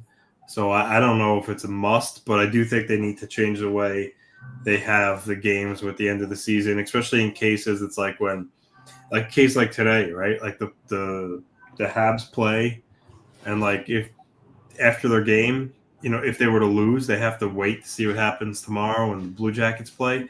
So in situations like that, I think it makes sense. But to do every single team, I don't know if it really matters so much. I think there's just be a lot of people that just don't watch because their team's not going anywhere anyway. Yeah, but I think the hard part is, I think this is the reason why you do have to have them play everybody on the last day, because you got the Colorado Avalanche finishing on Sunday. The Dallas Stars then basically have to rest their entire team, because why would you ever want any of your regulars out there? But then little things like the Iron Man streaks go by the wayside. Let's never forget about that. I mean, that's always a big factor. And there's more to the game than just what's being played. I do not want to give an advantage to any team, especially a 5-day waiting period for a team to actually rest their players, as opposed to, say, another team that is playing maybe tomorrow night to finish out their string. And you could say, well, Mark, it doesn't really matter. They could rest their players if they want to. Why should they have to? And the other part of that is, what happens if something happens to a player that is healthy and you don't think is going to happen? Because the other team's well rested. And we're going to get to, by the way, one player that's coming back for the Colorado Avalanche in 1 second. But it's just, I have that issue. It should be an even playing field. That's just my issue on it. Just, this is the playoffs. And I hate it when they do this too. Speaking of which, where you get a team that plays game 1 of their playoff series on the same day another team is playing game 3 of their playoff series. No, figure it out. Because that's stupid too. I can't tell you how many times it's happened with the Rangers and the Devils. But guys, this is just a news and note, something to talk about. Anthony, Gabriel Landeskog rejoining the Colorado Avalanche. First off, there is plenty of good guys for the Masterson Trophy. This might win it this year right now. But the last time he played a game was Game 6 of the Stanley Cup Finals. He hoisted the Stanley Cup, hasn't played since then. How about this comeback story? Yeah, I mean, it's incredible. For a while there, it looked bleak, but he never gave up. He worked hard. He played 2 games for the Colorado Eagles this past week in the AHL. I think he had 2 points in those games, and he's ready to go. So, I mean, it's a huge lift for the Avalanche. Just not even talk about what he's going to bring on the ice. Just the fact that your captain is like back in the room, ready to play. I think that's going to jack the guys up, and they're going to rally around that. And we'll see what he's got at the NHL level. I mean, I saw some clips, the goal he scored and stuff in the AHL. So, I mean, it's hard to see from just that, but it seems as though he's feeling pretty good and he looks good. So we'll see how he does when he actually plays for the Avalanche. But I think it's a big emotional lift for the team, and hopefully for him, he can step back in and be a very productive player, because it was for a while there, it sucked that such a young guy looked like his career could be over. But like I said, here he is, and good on him, like I said, for never giving up. And I hope he stays healthy and he can go on to continue to have a long career. But I'm happy to see it. And Phil, you heard the stories about Nate McKinnon and other people that they kept on saying to him, hey, why don't they just name Nate McKinnon captain? Why don't they name Nate McKinnon captain? Everybody from the players to the executives all said Landeskog is coming back. Willis Reed moment, basically. And it's the way I think about it. I mean, guy comes into a game, on a bad knee, and he's not really able to do a whole lot, but he juices up the entire team by just being there. I mean, Landeskog could not score a point for this team in the playoffs, and he'd still be a massive boost for them, because he's going to go out there. He's going to play hard. He's your leader. He's the guy that gets everybody going, the guy that drags everybody into the fight, and he throws a ton of hits. He's a physical guy. He's got the cup-winning experience. I mean, this is the guy that everybody loves and respects. So, I mean, he's going to get the guys going. So, whether or not he has a Kirk Gibson moment where he belts that, that 3-run home run or whatever, that's a different story. But tell you, if Gabriel Landeskog scores a goal in Denver, that roof is going to blow entirely off. Like you're going to have to call the insurance company and get everybody in as quickly as possible because that roof is going to come right off if he scores a goal there. So good for them. Good for Gabriel Landeskog because I can't imagine the work you have to put in to be able to come back from what he's come back from. His career looked all to be over. I thought he was never going to play another game, another shift, but it's very good to see. So, yeah, Gabriel Landeskog, hats off to you, man. I do think that he can end up being a difference maker in this series against Stars. Whether or not it's on the stat sheets is another story, but, I mean, now Dallas is going to have to deal with another player that's going to come in and it's going to, probably make life a living hell for a defense that's not great as it is on the right side and is already decimated. Man, Colorado, it's like the rich getting richer. And correct me if I'm wrong on this. I don't think I am, though. But his captaincy, the guy before him that was captain was Joe Sakic.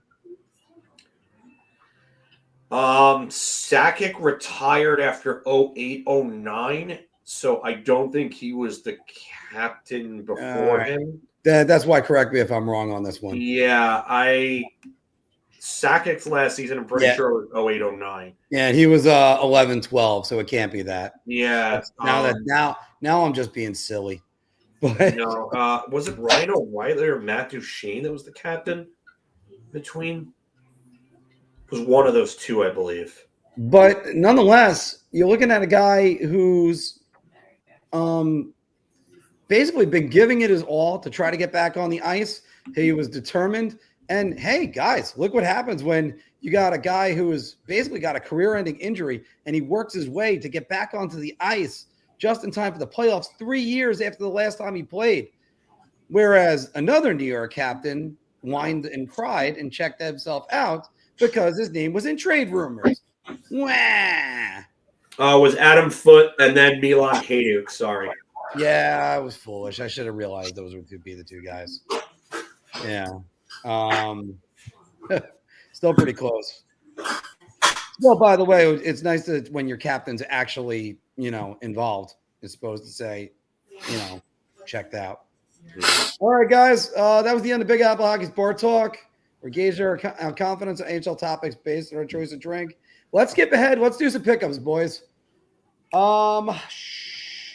Anthony, we'll start with you on this one. American star under the most pressure, Connor Hellebuyck or Austin Matthews?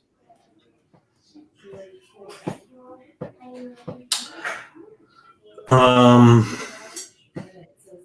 know the talk about Hellebuyck is he's, in the playoffs, he's not as good as he is in the regular season. And while that's true, I'm going to go Austin Matthews because once again, the Leafs, here we are in the playoffs. This time they win their division. And if they were to go out in the first round again, it's going to be so many questions on the Leafs and Matthews that they kept the group together again, and the result was the same, and there's just going to be a lot of question marks and a lot of finger pointing there. So because of that, I'm going to say Austin Matthews. Phil? Austin Matthews for sure. Hellebuyck, I hate this narrative about how Hellebuyck is bad in the playoffs when the defense in front of him really isn't that good. Like, if you look at that unit on paper, outside of Josh Morrissey, what household names are there? Dylan DeMello, Dylan Sandberg, Neil Pionk. That's what your idea of a championship caliber defensive corps is. Like, for me, I'm sorry, that's just not it. It's not it. So it's definitely Matthews for me. There's a lot of pressure here because there's a distinct possibility that Mitch Marner is gone in the offseason, especially after scoring his 100th point, his first 100-point season last night. This could be, if they don't get it done, and especially if they get eliminated by Ottawa in the first round, this could be a massive, massive shakeup. So, Toronto, and they're the biggest hockey market of them all. Like, nobody's going to bat an eye at Winnipeg not winning not winning the cup again. I'm sorry. It's just, and it's no offense to anybody in Winnipeg, but Toronto is regarded as the Mecca when it comes to hockey, either them or Montreal. So those teams are always going to grab the back pages and the controversy and everything like that. So, yeah, it's definitely Matthews. Yeah, I got to go Matthews. I know everybody's going on Hellebuck and that he's the Hart Trophy winner. Likely, sorry, he could be the Hart Trophy winner. He's going to be the Vezina Trophy winner. Back to back. Oh, he's a sieve in the playoffs. Oh, really? Let's just check something real quick. 2 years ago, they played 8 games. He had a 931 save percentage. That was when they lost to Montreal minus after sweeping Edmonton, and they got swept by Montreal. That was after the Mark Scheifele hit on Jake Evans. Let's go back to 2018. They played 17 games, and he had a 922 save percentage, 2.36 goals against. And the year after that, a 913 save percentage with a 2.67. Look, Phil hit the nail on the head when it comes to him. Matthews has got to step up, especially if you really want to fault him. He had a chance to win the Four Nations Cup, but he couldn't even do that. So he's got to kind of prove that he's going to earn his money, and he's got to be the guy that actually gets him in the next round. He can't just ask John Tavares to get an overtime winner yet again. More likely team to pull the upsets, the Wild or the Senators, Mr. Filkowski? I'm going to go Senators. I don't like that matchup for the Wild. I don't. I think Vegas is one of the most well-balanced teams out there. You're going to have to deal with a guy that's playing great two-way hockey in Jack Eichel, another great two-way player in Mark Stone, a great defense corps in Vegas. I mean, you've got Pietrangelo, Theodore, Hannafin, and then McNabb as a top 4. And then you've got, Aiden Hill and net. I think that if anything, Minnesota has really got an uphill battle to climb, even with Kirill Kaprizov coming back. It just doesn't look good for the Wild. So I think Senators have more of a chance. Toronto is a team that group has been under fire for not being able to get the job done in the playoffs. Got to remember, it was only a few years back that they had finally won a first-round series for the first time in, 20 years? So, I'm going Senators here. Anthony? I'm going to Ottawa, too. I think, anything could happen in the Battle of Ontario. Vegas is just a more well-rounded team than Toronto. Toronto's a team that, while they're good, they've yet to prove it in the playoffs that they can have, success. And because of that, I'm going with Ottawa. I just think Vegas is a much more playoff style team than Toronto is. So for that reason, I'm going Ottawa. I have to go Ottawa too. Ottawa, you look at them, they're going to be going up against Toronto. Who's in net for Toronto? Stolars. I don't trust not Wall. I think Ottawa has the advantage in net with Olmark. Yeah, you're talking about you actually know who's in net, because God help you if you start flipping around goalies as early as game 2. Even though I like what Craig Berube has done with them and that they've been pretty good, it's been up and down. You look at Vegas, it's going to be Aiden Hill, or who knows, it could be like Akira Schmid in net, who's been playing pretty well for them as of late, 945 save percentage. I know I can't believe those words came out of my mouth either, but I agree with Phil. They're more well balanced, and I don't see it. I don't see it. And yeah, Toronto's got to get the monkey off their back, and this is an opponent on paper they should beat, but we'll see about that one, guys. Anthony, gonna go right back to you. Which goalie would you rather have out of these 3? I'll give you 3 of them, not 2. Stuart Skinner, Jacob Markstrom, or Freddie Anderson?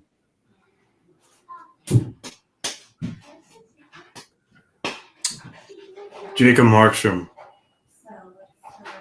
I just think when all 3 of them are at their best, I think Markstrom has that higher ceiling and is the best. I mean, this is a guy that was 2 years ago, 3 years ago? He was a Vezina finalist. runner up behind Igor. Yeah, I just think, as it is at their current state, they're kind of just all, really. But again, I think when they're all at the top of their games, I think Markstrom's the better goalie. So for that reason, I'm going Markstrom. Phil? Are we talking playoffs or are we just talking regular Playoffs. season? Playoffs? Skinner. Skinner has the experience. Skinner's been to the finals. He knows what it takes to get there. Whether or not you want to attribute their success to him, okay. I get that argument. Markstrom hasn't been to the finals. Freddie Anderson he's been a scapegoat for a lot of the teams that he's played on, whether it's Anaheim, whether it's Toronto, whether it's Carolina.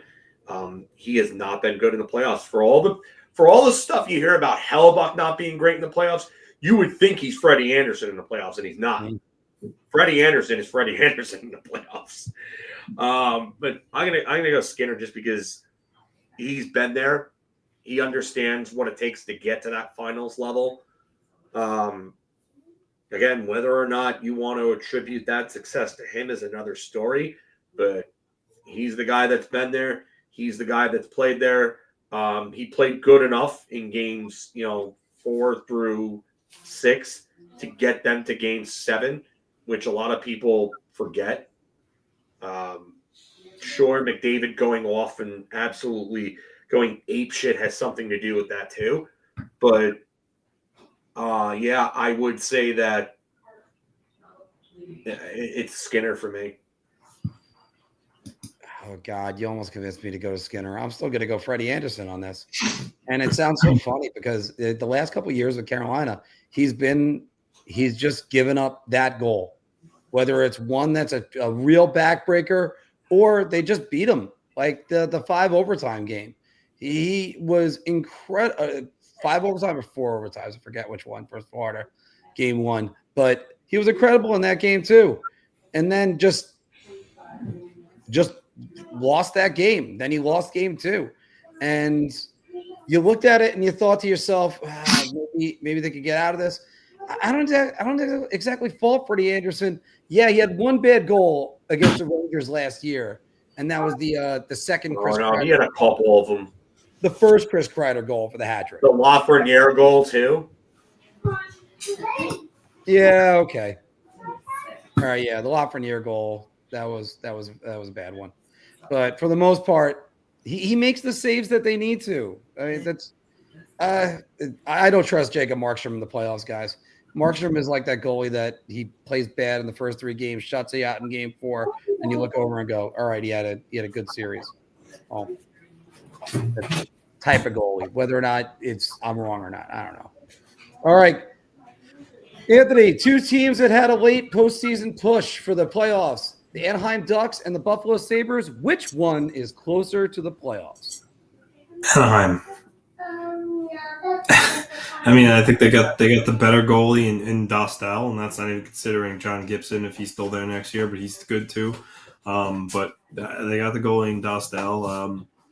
I like their young core. Cutter Gauthier had a good rookie year there. Jackson Lacombe came out of nowhere, has proven to be a solid defenseman. That's the goal, along with Olin Zellweger, who's already there. Then you got Mason McTavish, Troy Terry, Leo Carlson. Yes, and they're going to add another top. I think right now they have the 9th pick, so they're going to get another top 10 pick. Yeah, I just like them better. I like their management better. Buffalo's a tire fire. Kevin Adams. This team. Yeah, they got good pieces. Tage Thompson is an animal. He sniffed 50 goals. And they have good young players, but they just never, ever, ever take the next step. And at this point, 14 years without the playoffs, you can't blame people for not even having faith in them that they can do the right thing to get there. So for me, it's Anaheim by a decent margin. Phil, same thing? Yeah, come on, man. If this was bar talk, this would be I would be telling you to get the hoop. They just have so many good young pieces in place. Mason McTavish broke out this year. Leo Carlson had 20 goals and 44 points. Cutter Gauthier had 20 goals and 43 points. Jackson Lacombe had 43 points as defenseman out of nowhere. I mean, it just Anthony talked about Olin Zellweger before. I mentioned Mintyukov. I mean, Isaac Lundstrom is 25 now, but he seems like he could be a decent, like, middle six piece. They have pieces all over the place with this Anaheim team, and I just and Dostal's a net, and Dostal looks like to be the goalie of now and the future. I mean, they just need a couple of tweaks, and I think they're going to be a playoff team. Buffalo.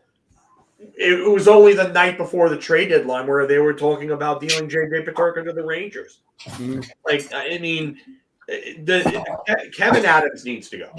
I'm sorry, he needs to go. That's really it's really a big issue is that they don't have the right GM. The Bagulas, for some reason, love Kevin Adams. Kevin Adams is not a good GM, in my opinion. I got to agree with you guys again. I really want to try to say the Sabres in this. Nope. What's the plan? That's what it comes down to. Is there any plan in Buffalo? No, of course not, because they're just gonna. I can't even tell you who their goalie is next year. You re-sign UPL. He's looked terrible this year. Is Devin Levi going to develop into something? What's going to go on the year after that with Rasmus Sandin? Sorry, Rasmus Dahlin went to the wrong tweet for a second, guys.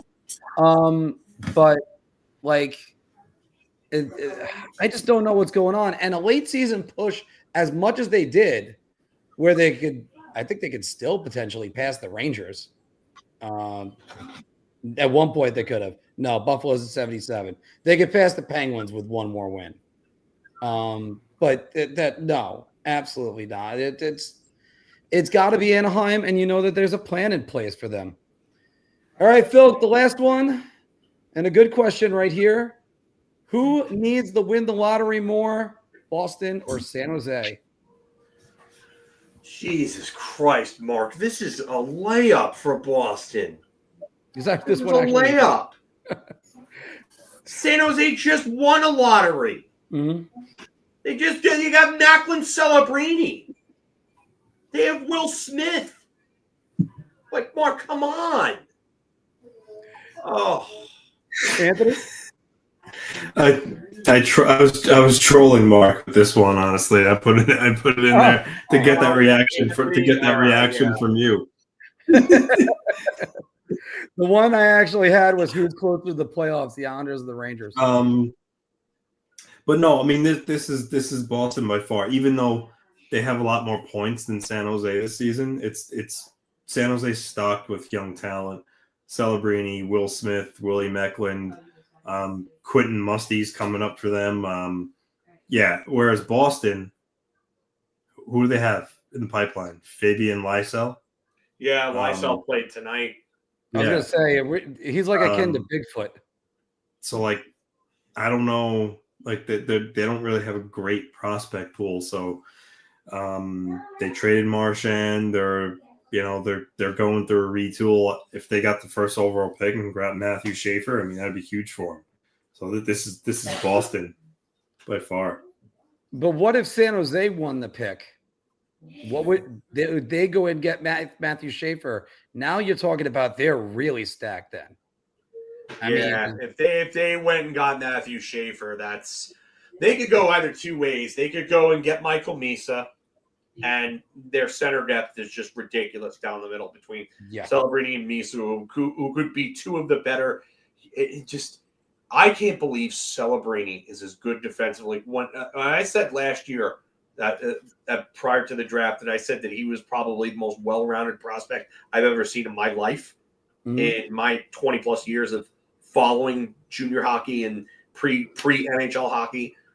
I didn't think he would be this good defensively at this level as early as he's been.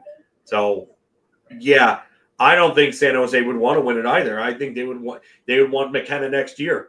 But I tell you right now, if you get Schaefer, you get Matthew Schaefer in this draft, man, you are getting a 6'3", 180-something pound defenseman already that can skate ridiculously well. That looks to be a future legitimate number one, like maybe an elite number one day.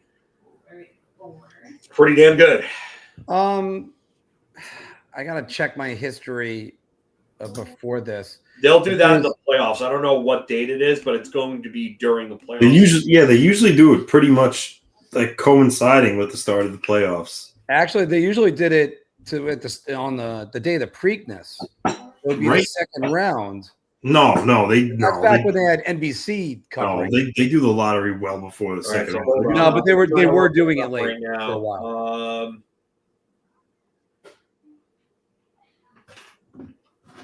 I'm trying to see if I can.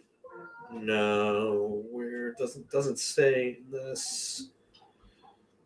See, but I don't think they've announced it yet when the date is going to be. But by the way, guys, I always caution this all the time. I don't want to tell my team we're going to keep losing for a little bit longer. That's never going to help any team. Never mind a team that wants greatness. No, you draft the players that you have, and then I would also worry about if Gavin McKenna got there, if it's too many cooks in the kitchen. Very rarely does a team draft first and second overall, and it's only happened really with the Penguins. I believe they went first, second, first, and that was Fleury, Malkin, Crosby. And you get those guys that they're able to work together, and Sidney Crosby was one of them. Then you had the Panthers who drafted Barkov and then Ekblad. And then you had the Rangers who drafted Lafreniere and then Kakko then Lafreniere. I should try to turn that one around. And I think it was the Blackhawks last year. They went from Bedard to Anthony. Who was the guy that Chicago took last year or two? Artem Leshakov, right? What? Artem Leshakov or something like that? Artem Lenashov. Yeah, like he made it up his NHL debut. But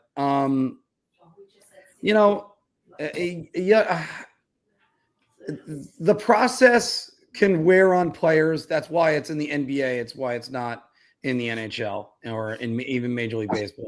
Hey, let's lose for a while. It doesn't matter. Florida Marlins, in that case, have been rebuilding for years, and here I am now talking to myself.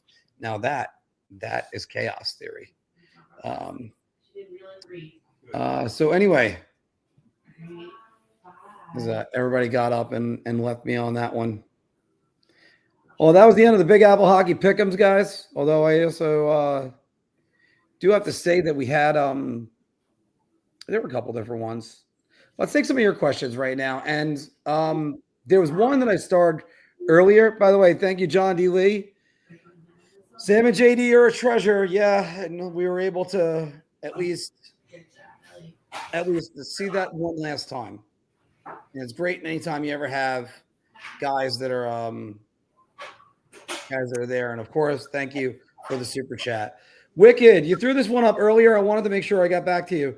It was back at A Block. What confused me is that Lou has this reputation that he's really never been able to reel the big fish via free agency post salary cap era. I got news for you. Lou doesn't want to get the big fish. I don't think Lou has ever wanted to get the big fish, and that's sort of where I come back. That's sort of where I come back for that one. Our flight's at like 8 or kind of straight up for Marc-Andre Fleury. Yeah, Jordan Stahl. That's my apologies. So they went. It was actually Fleury was 1. Stahl was. They traded up for him. Stahl was 2. So I mean that is a long time. But what I'll do is and we'll get to everybody else as soon as they come back. Yeah, Leshkov. Yes. To quote some Jeff Goldblum right there. But this is Lou doesn't really. I don't think he wants the big fish, and I don't think he covets the big fish anytime free agency comes around. That being said, I think he wants a guy that would want to be a leader. Like, that's why it's not far-fetched to be like, they can go after Mitch Marner. Mitch Marner might want out of Toronto. What do you think about that, Phil? Do you think Mitch Marner actually wants out of Toronto? I don't think he does. I think Toronto has to find a way to keep him. You got to think of it this way. Austin Matthews just scored his 400th career goal. How many of those have been assisted on by Mitch Marner? Like, I mean, this is a guy he's one of the better two-way wingers in the league, funny enough. He should be getting more Selke attention than he does. Do you think the you find a way to let John Tavares go and keep Mitch Marner and then bring in other pieces to help out? I mean, John Tavares could still help out a team. He could still absolutely help out a team, but like it's just I don't know. Like I think of, and you think of great free agent signings like you were talking about before I heard you. I don't know if there's been a free agent signing outside of Artemi Panarin that has been a 100-point scorer for a team with the team that he signed with. That's a good point. And the key part is you said free agent. Yeah, I'm not talking like undrafted free agents like Adam Oates, who were undrafted free agents and then ended up going. Like I'm not talking about Panarin with Chicago and how he came over from Russia. I'm talking about a guy that was with a team in the NHL and then signed as a free agent with another team and ended up scoring 100 points. Like that was what Panarin did. I mean, Panarin did that with the Rangers. He's one of the best free agent signings ever for any team ever. Yeah. Think about it. Yeah, and I also need to make sure we said free agent again, because you got to get somebody that says, well, what about Matthew Tkachuk? Well, that was a trade. Yeah, that's fairly obvious, though. The Jets lose Ehlers. Blues are coming in hot. Yeah, I you know what, though? I tell you right now, Ehlers is a loss, but if you look at his playoff numbers, they are not good. They are not good. I mean, yeah, Panarin's not the biggest playoff performer, but go look at Nikolai Ehlers' playoff numbers and then talk to me about guys who don't produce in the playoffs, because he's almost non-existent. Phil, I do have to say this about it, and again, let me say it like this: that everybody's been asking about where did the Verbato on this team go, and I think the core is just of the Rangers. They're a bunch of front runners. Everything's going right. They're going great. They don't battle. Last year they battled. This year they're not. There's been no battle. Chris Capuano would be very upset with them, Anthony. The battle level of the Rangers. The battle level. Jack Capuano? Or whatever. Who fucking cares? Yeah, I was about to say, what is Chris Capuano? Yeah. The lefty for the Brewers and the New York Mets. No, you know what? This Ranger team, I'm curious to see how soon the shoe drops after they end their season. Obviously there's all the speculation that Laviolette's going to be let go, and maybe that's accurate, but I'm curious to see if it happens pretty quickly, and what the rest of their offseason looks like. I think Chris Kreider is almost locked to go. I think he's definitely going to be traded. From there, it really depends on how much other movement they have. Depends on Jury's or whoever the general manager is, their ability to move out contracts. Can they get Mika Zibanejad to waive his no movement clause? If they can, then that will be some significant change. So do they trade Keandre Miller, who is an RFA? They could go down to the studs.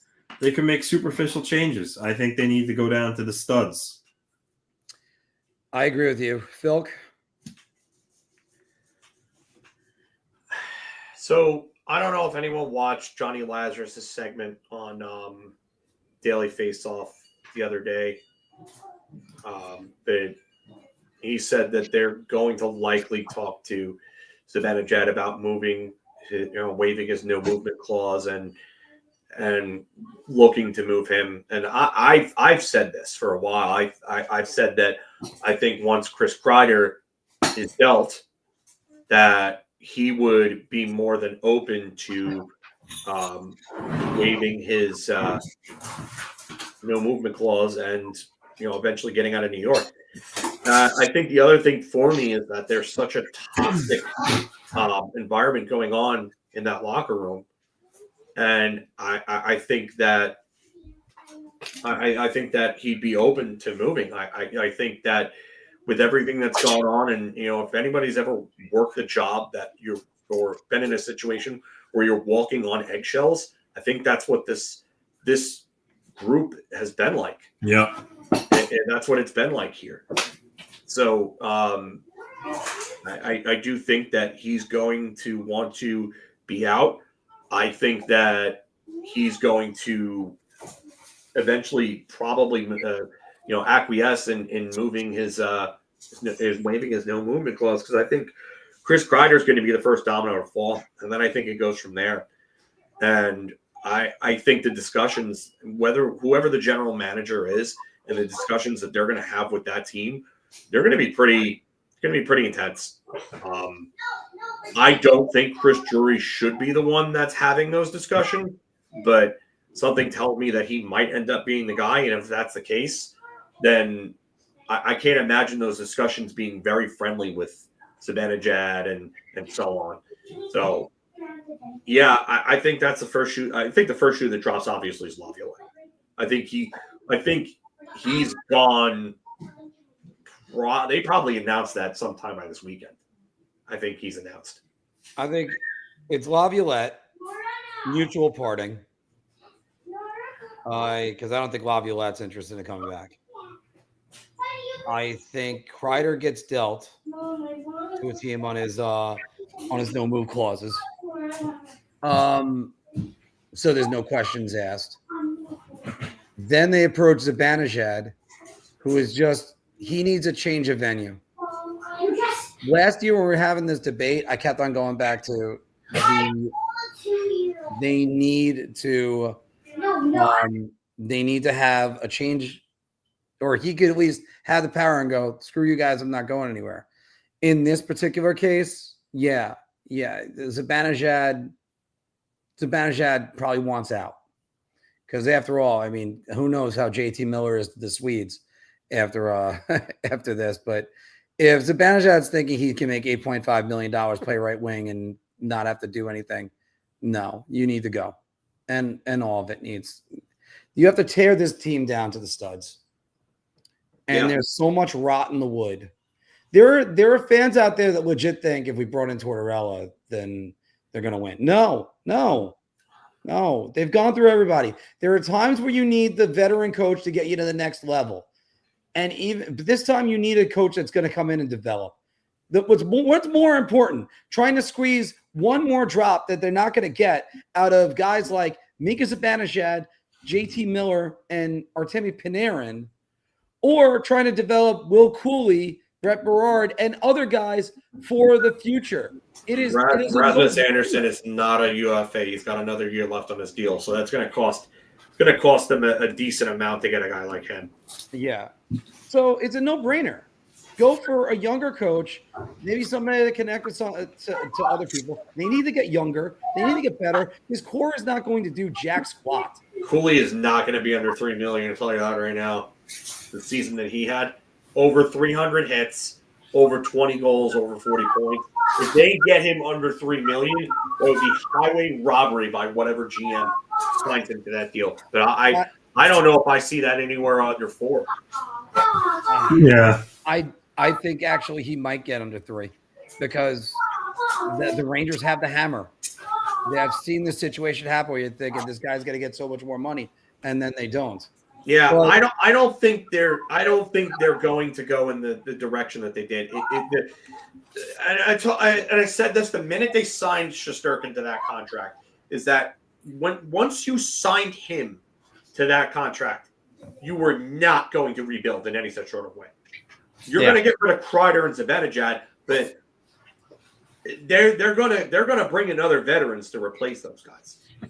Whether it's Professor, whether it's somebody else, I don't know, but they're going to bring in veterans to replace those guys. And I just wonder if truly a rebuilding.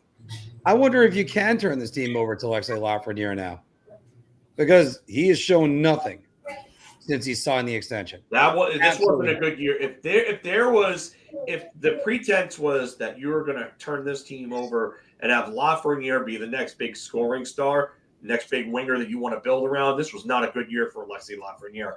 His 5-on-5 numbers are still very good. Don't get me wrong, but he just did not take the step that he needed to take. And with that said, I blame Peter Laviolette for part of that because of the fact that he refused to take Mika Zibanejad and Chris Kreider off Power Play 1 when Power Play 1 had been struggling since November. Well, that's why a lot of people are saying, oh, they should make JT Miller the captain. Why? They probably will. They probably will, but he's the one guy that I'll tell you right now, all those comments from Vincent Trocheck, like right after they dealt Trouba and all this other stuff, I mean, the way that he played, like as the season progressed, there's no way I'm giving Vincent Trocheck that captaincy right now. That's part of the problem. That's part of the huge problem with the Ranger team. At least dog apple hockey. At least with Adam Fox, at least you got a player that's going to be there and that's going to play well. But I mean, and as Nicholas is saying right there, you don't know what's going to go on JT. I'll get news for you. JT was like, there's so many nights where you're like, oh, look at his production. Oh, he's also a -3. I think regarding Laf, like Kreider, for instance, I'm like 85% sure he's gone. Zibanejad, I think it's 50-50 because there's no movement. But Lafreniere, that one, I think maybe 40% chance. I don't even think it's that high, Anthony. I don't. You know? Like, would Drury move him in a deal for Peterka? Would Drury move him for another young player? He might, if the price is right. Yeah. And that's the only way I see Lafreniere being moved, is if it's a deal for a Peterka. And I said that to my friend James. I think it was either yesterday or the day before. I said the only way that I think they're moving Lafreniere is if like a Brady Tkachuk or a JJ Peterka or something like that is coming back. Because otherwise, I don't see it happening. I don't. It makes no sense. This one is not happening in any way. There's no way Coley signs for 8 years. That's not happening. Unless they go to 6. Then that AAV goes up a little bit more. That's what I'm saying. They go to 6 on the AAV. But there's no way Coley would do that because he knows you wait out the RFA years, then you bring your hammer and say, "This is what I've done. Pay me." Yeah, I don't think he would do that. Would be silly for him 8 years now because if he raises his game even more, he would be. That's why I said he would. The AAV would have to go to 6 for that. Yeah, it would. It would. I think. Honestly, I think they. Yeah. I think he could live up to a $6 million AAV one day, especially with the cap going up. Yeah, but I have a feeling he might bet on himself and go short term. That's what I feel too. And then try to go long term. Could he go? All right. So Will Cooley right now, age wise, I think is 23. So he would have another. Yeah, he just turned 23 in February. So the thing with someone like him is that his next deal, I mean, you could go 4 years on that next deal and go and take him right into UFA territory because he's an RFA right now. So his next contract, whatever the case may be, will expire with him being a restricted free agent still, unless he goes until age 27 season, and because he had technically his entry level deal was a 4th year because the first year in 21-22 was a slide year. Yeah, and then 22-23 was his first year, and then his rookie year was last year, and now this is his second full year. So I think he has another 4 years that he can use until he goes to UFA because of the first slide year. All right, guys, let's do a Puckdoku. Maybe take a couple more questions, and then we're going to call it a day. I got the Puckdoku right here. By the way, once again, guys, reminder to join our NHL playoff bracket. Link is below. All right, this one, where is it? It's Phil. You go ahead. You have the one that can actually. Full screen it, yeah. Screen Okay. Yeah. So we're talking Columbus, KH. All right. So the top row is Boston Bruins, Colorado Avalanche, and then players have played in the KHL. And the row to the left is Columbus, the Coyotes, and I guess that also qualifies as Utah as well. And the Winnipeg Jets and the KHL, which also can be the Atlanta Thrashers. Yeah. Yes. Yeah, Mikhail Grigorenko might be a popular one, THG. And so might Rich Peverly or Blake Wheeler right here. I got a good one for Atlanta KHL, Brent Sopel. You could go there, or Alex Burmistrov too. Yeah, Brent Sopel's not Russian, so I think that would be less. Yeah. He's not a Russian player. Brent Sopel, former Islander, 0.2. Yeah. All right, next square. Colorado and Atlanta. Greg DeVries. Hold on. I think I have one. Pascal Trepanier. Did he play for Atlanta? Oh. By the way, you got to love the Colorado logo. No, he didn't. Oh, okay. Greg DeVries is usually my default on this one. For Atlanta and Colorado? Yeah. Yeah, you could use DeVries there. Hold on.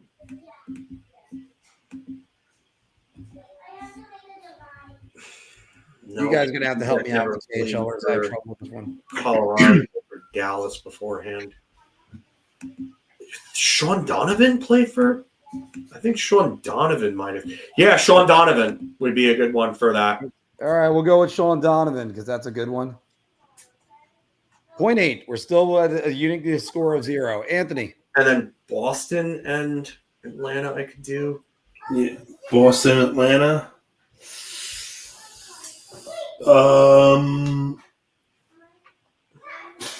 Boston and Atlanta. Gord Murphy. Anthony? Yeah, that's fine. I know. I was waiting for you to bring out like Gord Murphy, 0.5, by the way. Former Rangers assistant coach. Yeah, his son Connor plays in Chicago. You could for Phoenix / Utah, Boston, you could do Aaron Johnson. Yeah, you could do that. You could use him for Columbus too, I think. You could use them for You could hold on. Don't do that yet. Don't do that yet. Okay, how about Nick Boynton? No, too popular. Yeah, too popular.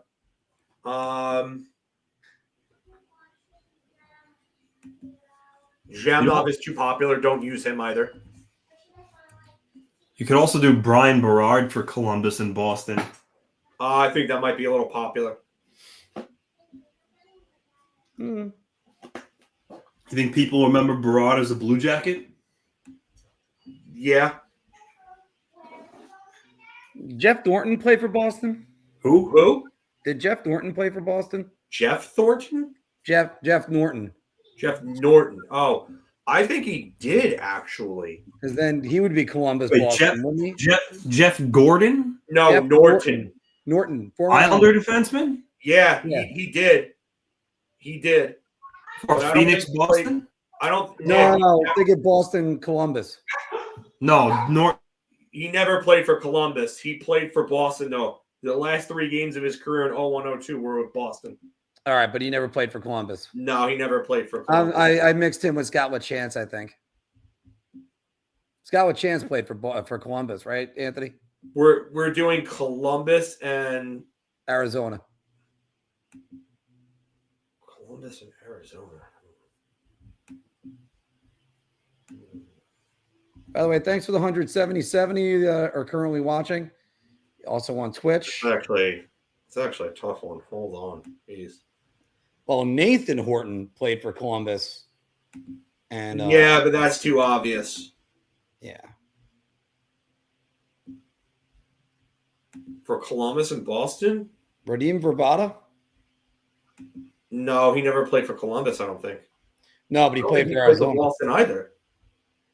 But Radim Verbata played for Arizona. Columbus and Boston, I actually have a good one. What do you got? Steve Hines. Steve Hines is a good player, Anthony.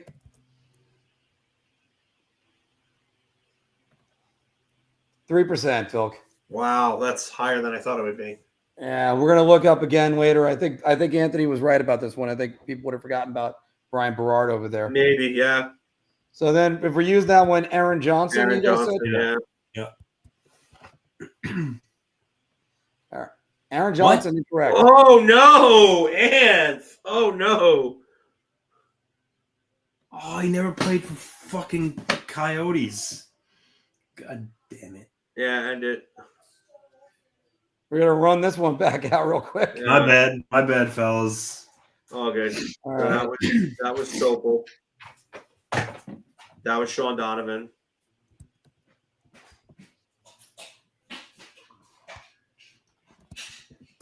And then Well, at least now you could do a redo on the 3%. Yeah, try Berard there. See what happens. Brian Berard, 0.8. Oh, okay. All right. Columbus and the Avalanche. I don't want to say Mark Denis, even though I think that number is going down. Too obvious. Adam Foote is also too obvious. That would be, yeah. Columbus and Avalanche.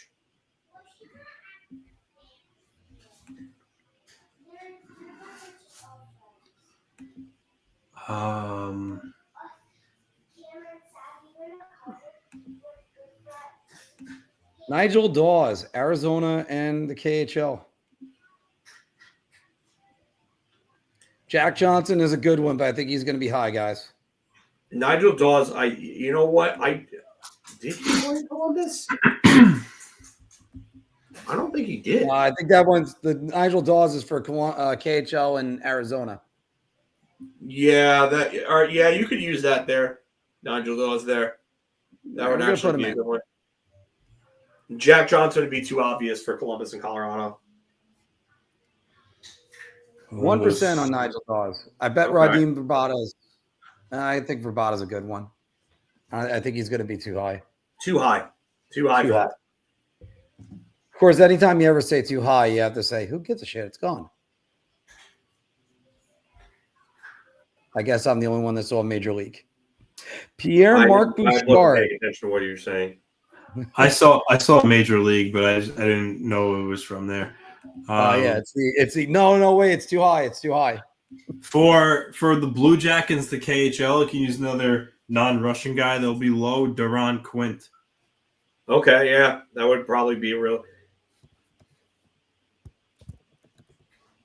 I didn't know that he played in the KHL. Former Islander, very end of his career. Yeah, my niece is friends with his daughter. Really? Boston Bruins. Yeah. Or I think it's her friend, because everybody's same thing like the island. People loved Arizona. They stayed there. Yeah. We still have 3 more squares. Colorado and Arizona. Colorado, Arizona. We could always go Wojtek Wolski. Too popular. I know, but still, that's wow. They said that Wojtek Wolski is too popular. Brad Isbister. Brad Isbister was with the Avalanche? No, I was talking Coyotes Bruins. Yeah, I could go Isbister there. I'll go Isbister, yeah. David wants to know where Daily Diduck fits in. He doesn't. We might not get a Daily Diduck or You a don't- constant yeah. Creighton. There is no Daily or constant Crossman. None of them. Yeah. None of them. Yeah. Sorry, constant Crossman, not anybody else. Columbus and Colorado. It's a constant Crossman. All right. Didn't hold on, there's two of them with the Netarost. Didn't Vaclav or Andre Netarost play for both? Vaclav Netarost play for both the Blue Jackets and the Avalanche.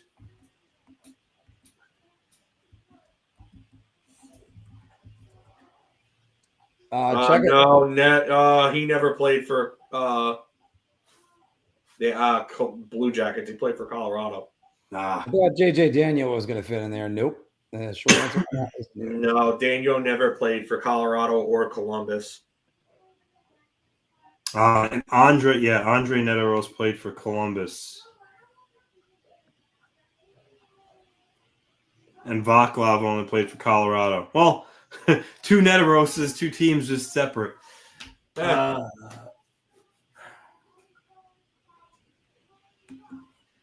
was hoping to fit Manny Malhotra in here, but that's not going to happen. Although, did Dominic Moore ever go through Columbus? No, I don't think he went through Columbus. No, one of the teams he didn't go through. Try for Colorado and Columbus. Try Serge Aubin. I think he did. Serge Aubin, 1%. Wow, I'm surprised at that fucking 1% for that. And we're still at Colorado, Arizona to try to keep it to 2. Wow, Colorado and not only you're talking, it also could be the original Winnipeg Jets too. So Winnipeg Jets, Colorado. So that means that we could go back to Winnipeg Jets and Quebec Nordiques. Yes, you could. Yeah. Yep. Yeah. Okay.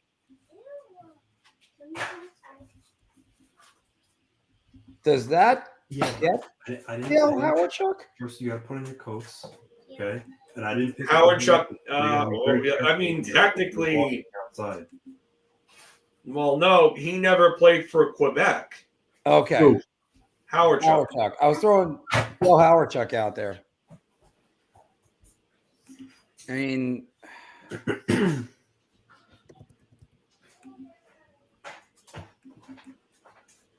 let's see. Could have used this one for Winnipeg, Boston. Tim Chevelday. That would have been popular. That would have been popular. He played 2 games in Boston. So the Winnipeg part is what would have done it. Yeah, but Tim Chevelday was really known for being a Detroit Red Wing. I got one. It's actually a former Ranger. All right, let's see what we got. What do you got? And I only know this because there's a player that has the same last name that played for the Islanders. So you remember Daniel Marois, who used to play for the Islanders? There was a Mario Marois that played for the Rangers in the late 70s. He also played for Winnipeg and Quebec. Ding, ding, ding. Our uniqueness score is still at 2. Okay, so for Serge Aubin, well, we could have done a little bit better, boys. I'm just going to view 2 stats, the 2 stats that stuck out to us. Serge Aubin, Feder Tootin, it was a little bit better. Sorry. Marco Dano also better. Jordan Leopold was lower than him? Rene Bourque as well. What the hell? Francois Beauchemin. Rene Bourque was lower than him too? Chris Wow. Jack Skilly. Jack Skilly. Okay, I can see that. Joaquin Lindstrom. I'm surprised that would be. Nate Gwennon, former Ranger. Well, Ranger property. Kevin Connaughton. Yeah. This is Stephane Matteau. This is Junior. Correct? Yeah, that's the younger Stephane. That's the son. All right. And this because one. Stephane, the father, the Rangers Matteau was Kyle Chipchura. Oh, God. Wow. Peter Pruka. Wojtek Volsky would have been under 1%, by the way. Oh, this is NHL. Sorry. Enver Leeson. Where? Oh, God, yeah. Sorry, KHL in Arizona. Marcel Hossa, another Ranger. Pavel Brendel. Oleg Kavasha. Pavel Brendel. Another former Islander, Richard Panik. Yeah. Nick Merkley, Trevor Letowski. Rob Klinkhammer. Yeah. Mark, fire up the pyramid. We're going to the pyramid, guys. We'll do the pyramid, take a couple questions, close it on out. All right. We need a 40-point season from anybody. Joe Sorella. 40-point season from anybody? Yeah. That's our first level. I threw out Joe Sorella. How about that one? Joe Sorella? Yeah. Sure, why not? Okay. First square is insignificant. Yeah, nobody was going to say him. 100 goals scored. Tony McKegney. That's 100 goals scored in their career, obviously. Tony McKegney. Tony McKegney.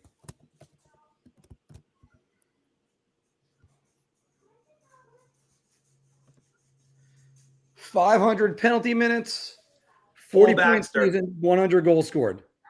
Oh no, 100 goals scored for their career. Definitely not Paul Baxter at that point. Jeez. 100 goals scored, 500 career penalty minutes. Does Blake Como fit all those? I think so, actually. I think he does. I know he definitely has 100 goals, and he had a 40-point season. Does he have? I'll take Blake Como because I'll tell you who does if he doesn't do it, and we'll go with the former Islander. Yeah, he does. 573. Yeah. Sorry, he did. Yeah, he had a 46-point year with the Islanders. Yeah. Yeah. You're good. The guy I was going to say was actually Pat Flatley. He would fit that easily. Blake Como, we're still at 0, guys. So now we need all of those plus the OHL. I know a guy that fits this and the next one. Okay. But I don't know if you want to use it for the next one. I'm double checking, but I'm pretty sure Ryan Callahan fits it. Ryan Callahan does fit that. Because he played with the Guelph Storm. But I was thinking of, and I'm pretty sure he did. I just want to double check it. Yes, Owen Nolan. All right, Owen Nolan would fit this. Owen Nolan would fit both of the next ones. Okay, so let's hold Ryan on. Callahan fits this one. Owen Nolan fits the next one. I'm trying to get out. I'm pretty sure. How about this one? For this one that's right here, that's the OHL 40-point season, 100 goals scored, 500 penalty minutes. Todd Bertuzzi. Yes, and he also played for the Guelph Storm as well. Yeah. But what's the last square? Actually, Callahan does not fit it. Does not. No, Callahan does not fit it. No, he doesn't. Played for one team his entire career. But this one, I just said his name. Todd Bertuzzi. Todd Bertuzzi. Yeah.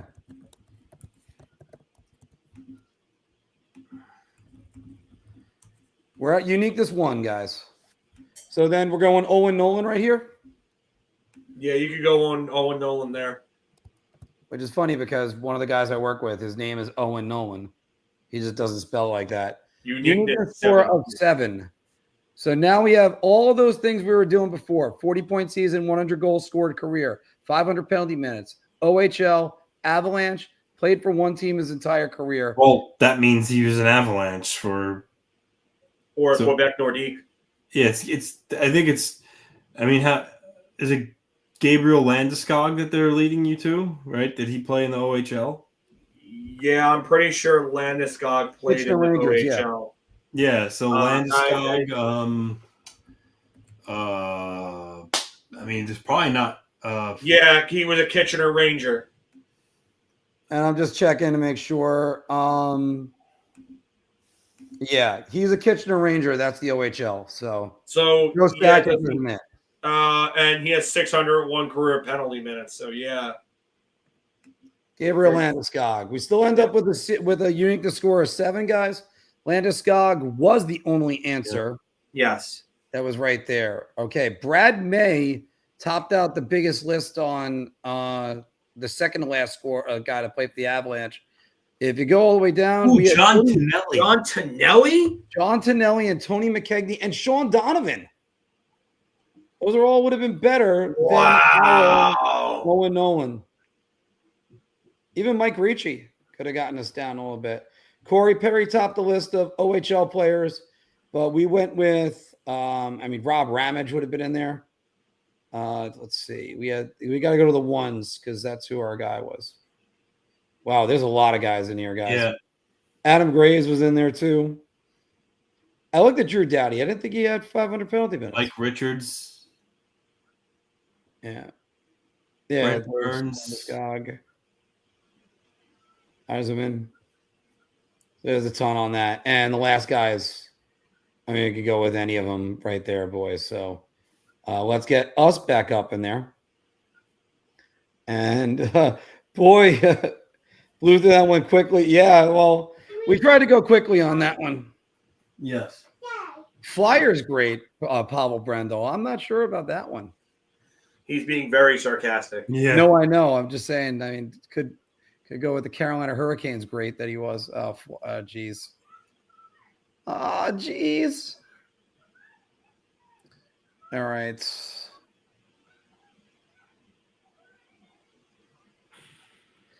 As Dario's saying right here. Canalisa, Ford, Marner, Tavares, and Nice. And probably Tavares, I would imagine, would be gone. Yeah, I think Tavares is the one that they're going to let go. You really think so? I think he's the one that. He probably only wants to play for the Maple Leafs.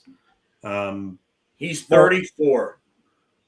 He's going to be 35 in September. Yeah. You really try to keep John Tavares instead of keeping one of the best players in the NHL, Mitch Marner? No, I know you want to keep Marner, but my thing is I think Marner wants to leave anyway. So I don't know if it's. I don't know if Marner wants to leave. I don't know if he really wants to leave.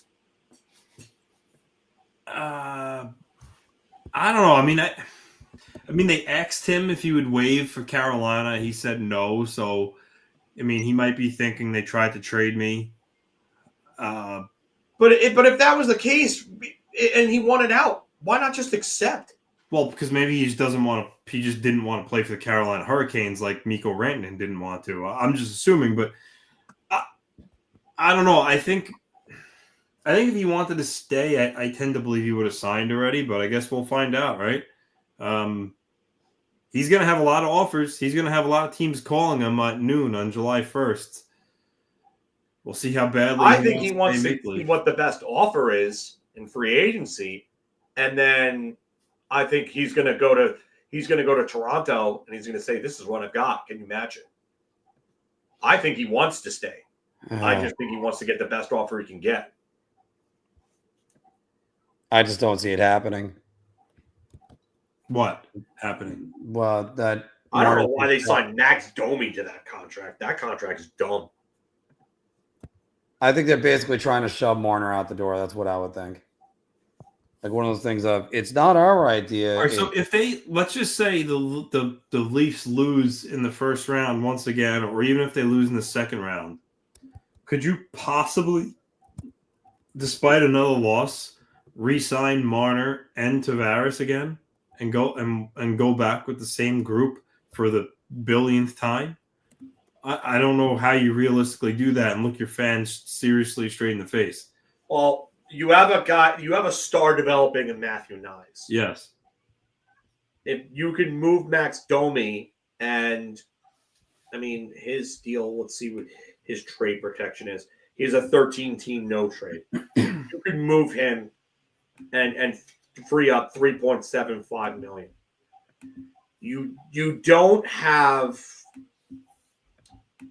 a big salary in net with Stolarz and Joseph Wall. And Joseph Wall's extension kicks in next season, actually. And granted, Tavares isn't going to cost $11.5 million this time. So no, but he's going to cost like $7 million. Yeah, maybe he's more. close to 40 goals, right? Yeah, Tavares, yeah, he's had a big season this year.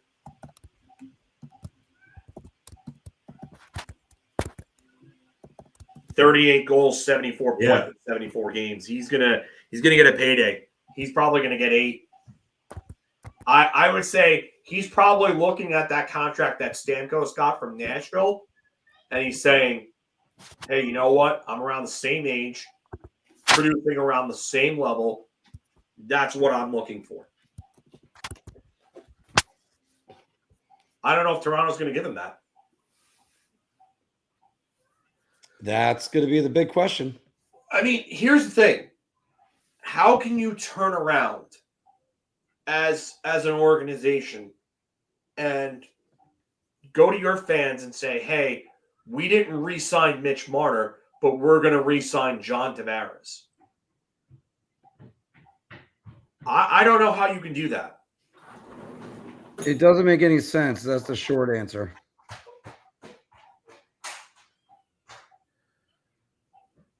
I don't think Marner wants to leave. I think he's happy playing with a lot of guys that he's good friends with.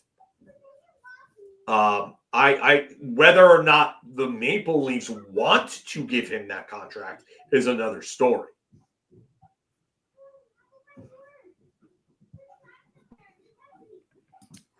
And again, therein lies the rub. That's why you have to balance these contracts all the time. Why you can't be top heavy like this? Yeah. You got to identify who your stars. I mean, at least Edmonton did that. I think it was fairly obvious in Edmonton. Yeah. The only thing that Edmonton did really, really wrong was go and give Darnell Nurse $9 million a year because of that 2021 season. Darnell Nurse got that money at the right time and when he produced, at least. So, Todd, thank you very much. Back check, forecheck, paycheck. And both guys, I was about to say, both guys canceled out on me right there. All right. Well, we had a great show today. Let's wrap this one up, guys. Yeah. Yeah. Bill, are you going to be able to do a Friday show? I could. All right. Because even though I might be a little bit tired, at least to do playoff talk. We're just going to do a playoff series and get our little playoff preview in there. Look for us to do an Islanders and a Rangers wrap up if we can as early as Tuesday. We're going to get the guys from Rangers Central to come on and make it a really big show and have a great time at that. So guys, it's going to be a lot of fun. I'm trying to talk to guys that do a sketch. Hopefully all of you will do it. Yeah, I know. I saw. I know. You commented back. So I keep hitting my chin on the microphone. Sorry, guys, in case if you keep hearing that. Good job. Yeah, I know. All right. Guys, thank you very much, everybody. We will see you in the next video. Can't wait for that. Enjoy the final game with Sam Rosen tomorrow night. And just, it's been a hell of a season, but there's a lot more that we're going to be covering. And there might not be any Big Apple Heat teams in there, but it don't matter. We're still going to be watching them. Talk to you guys soon.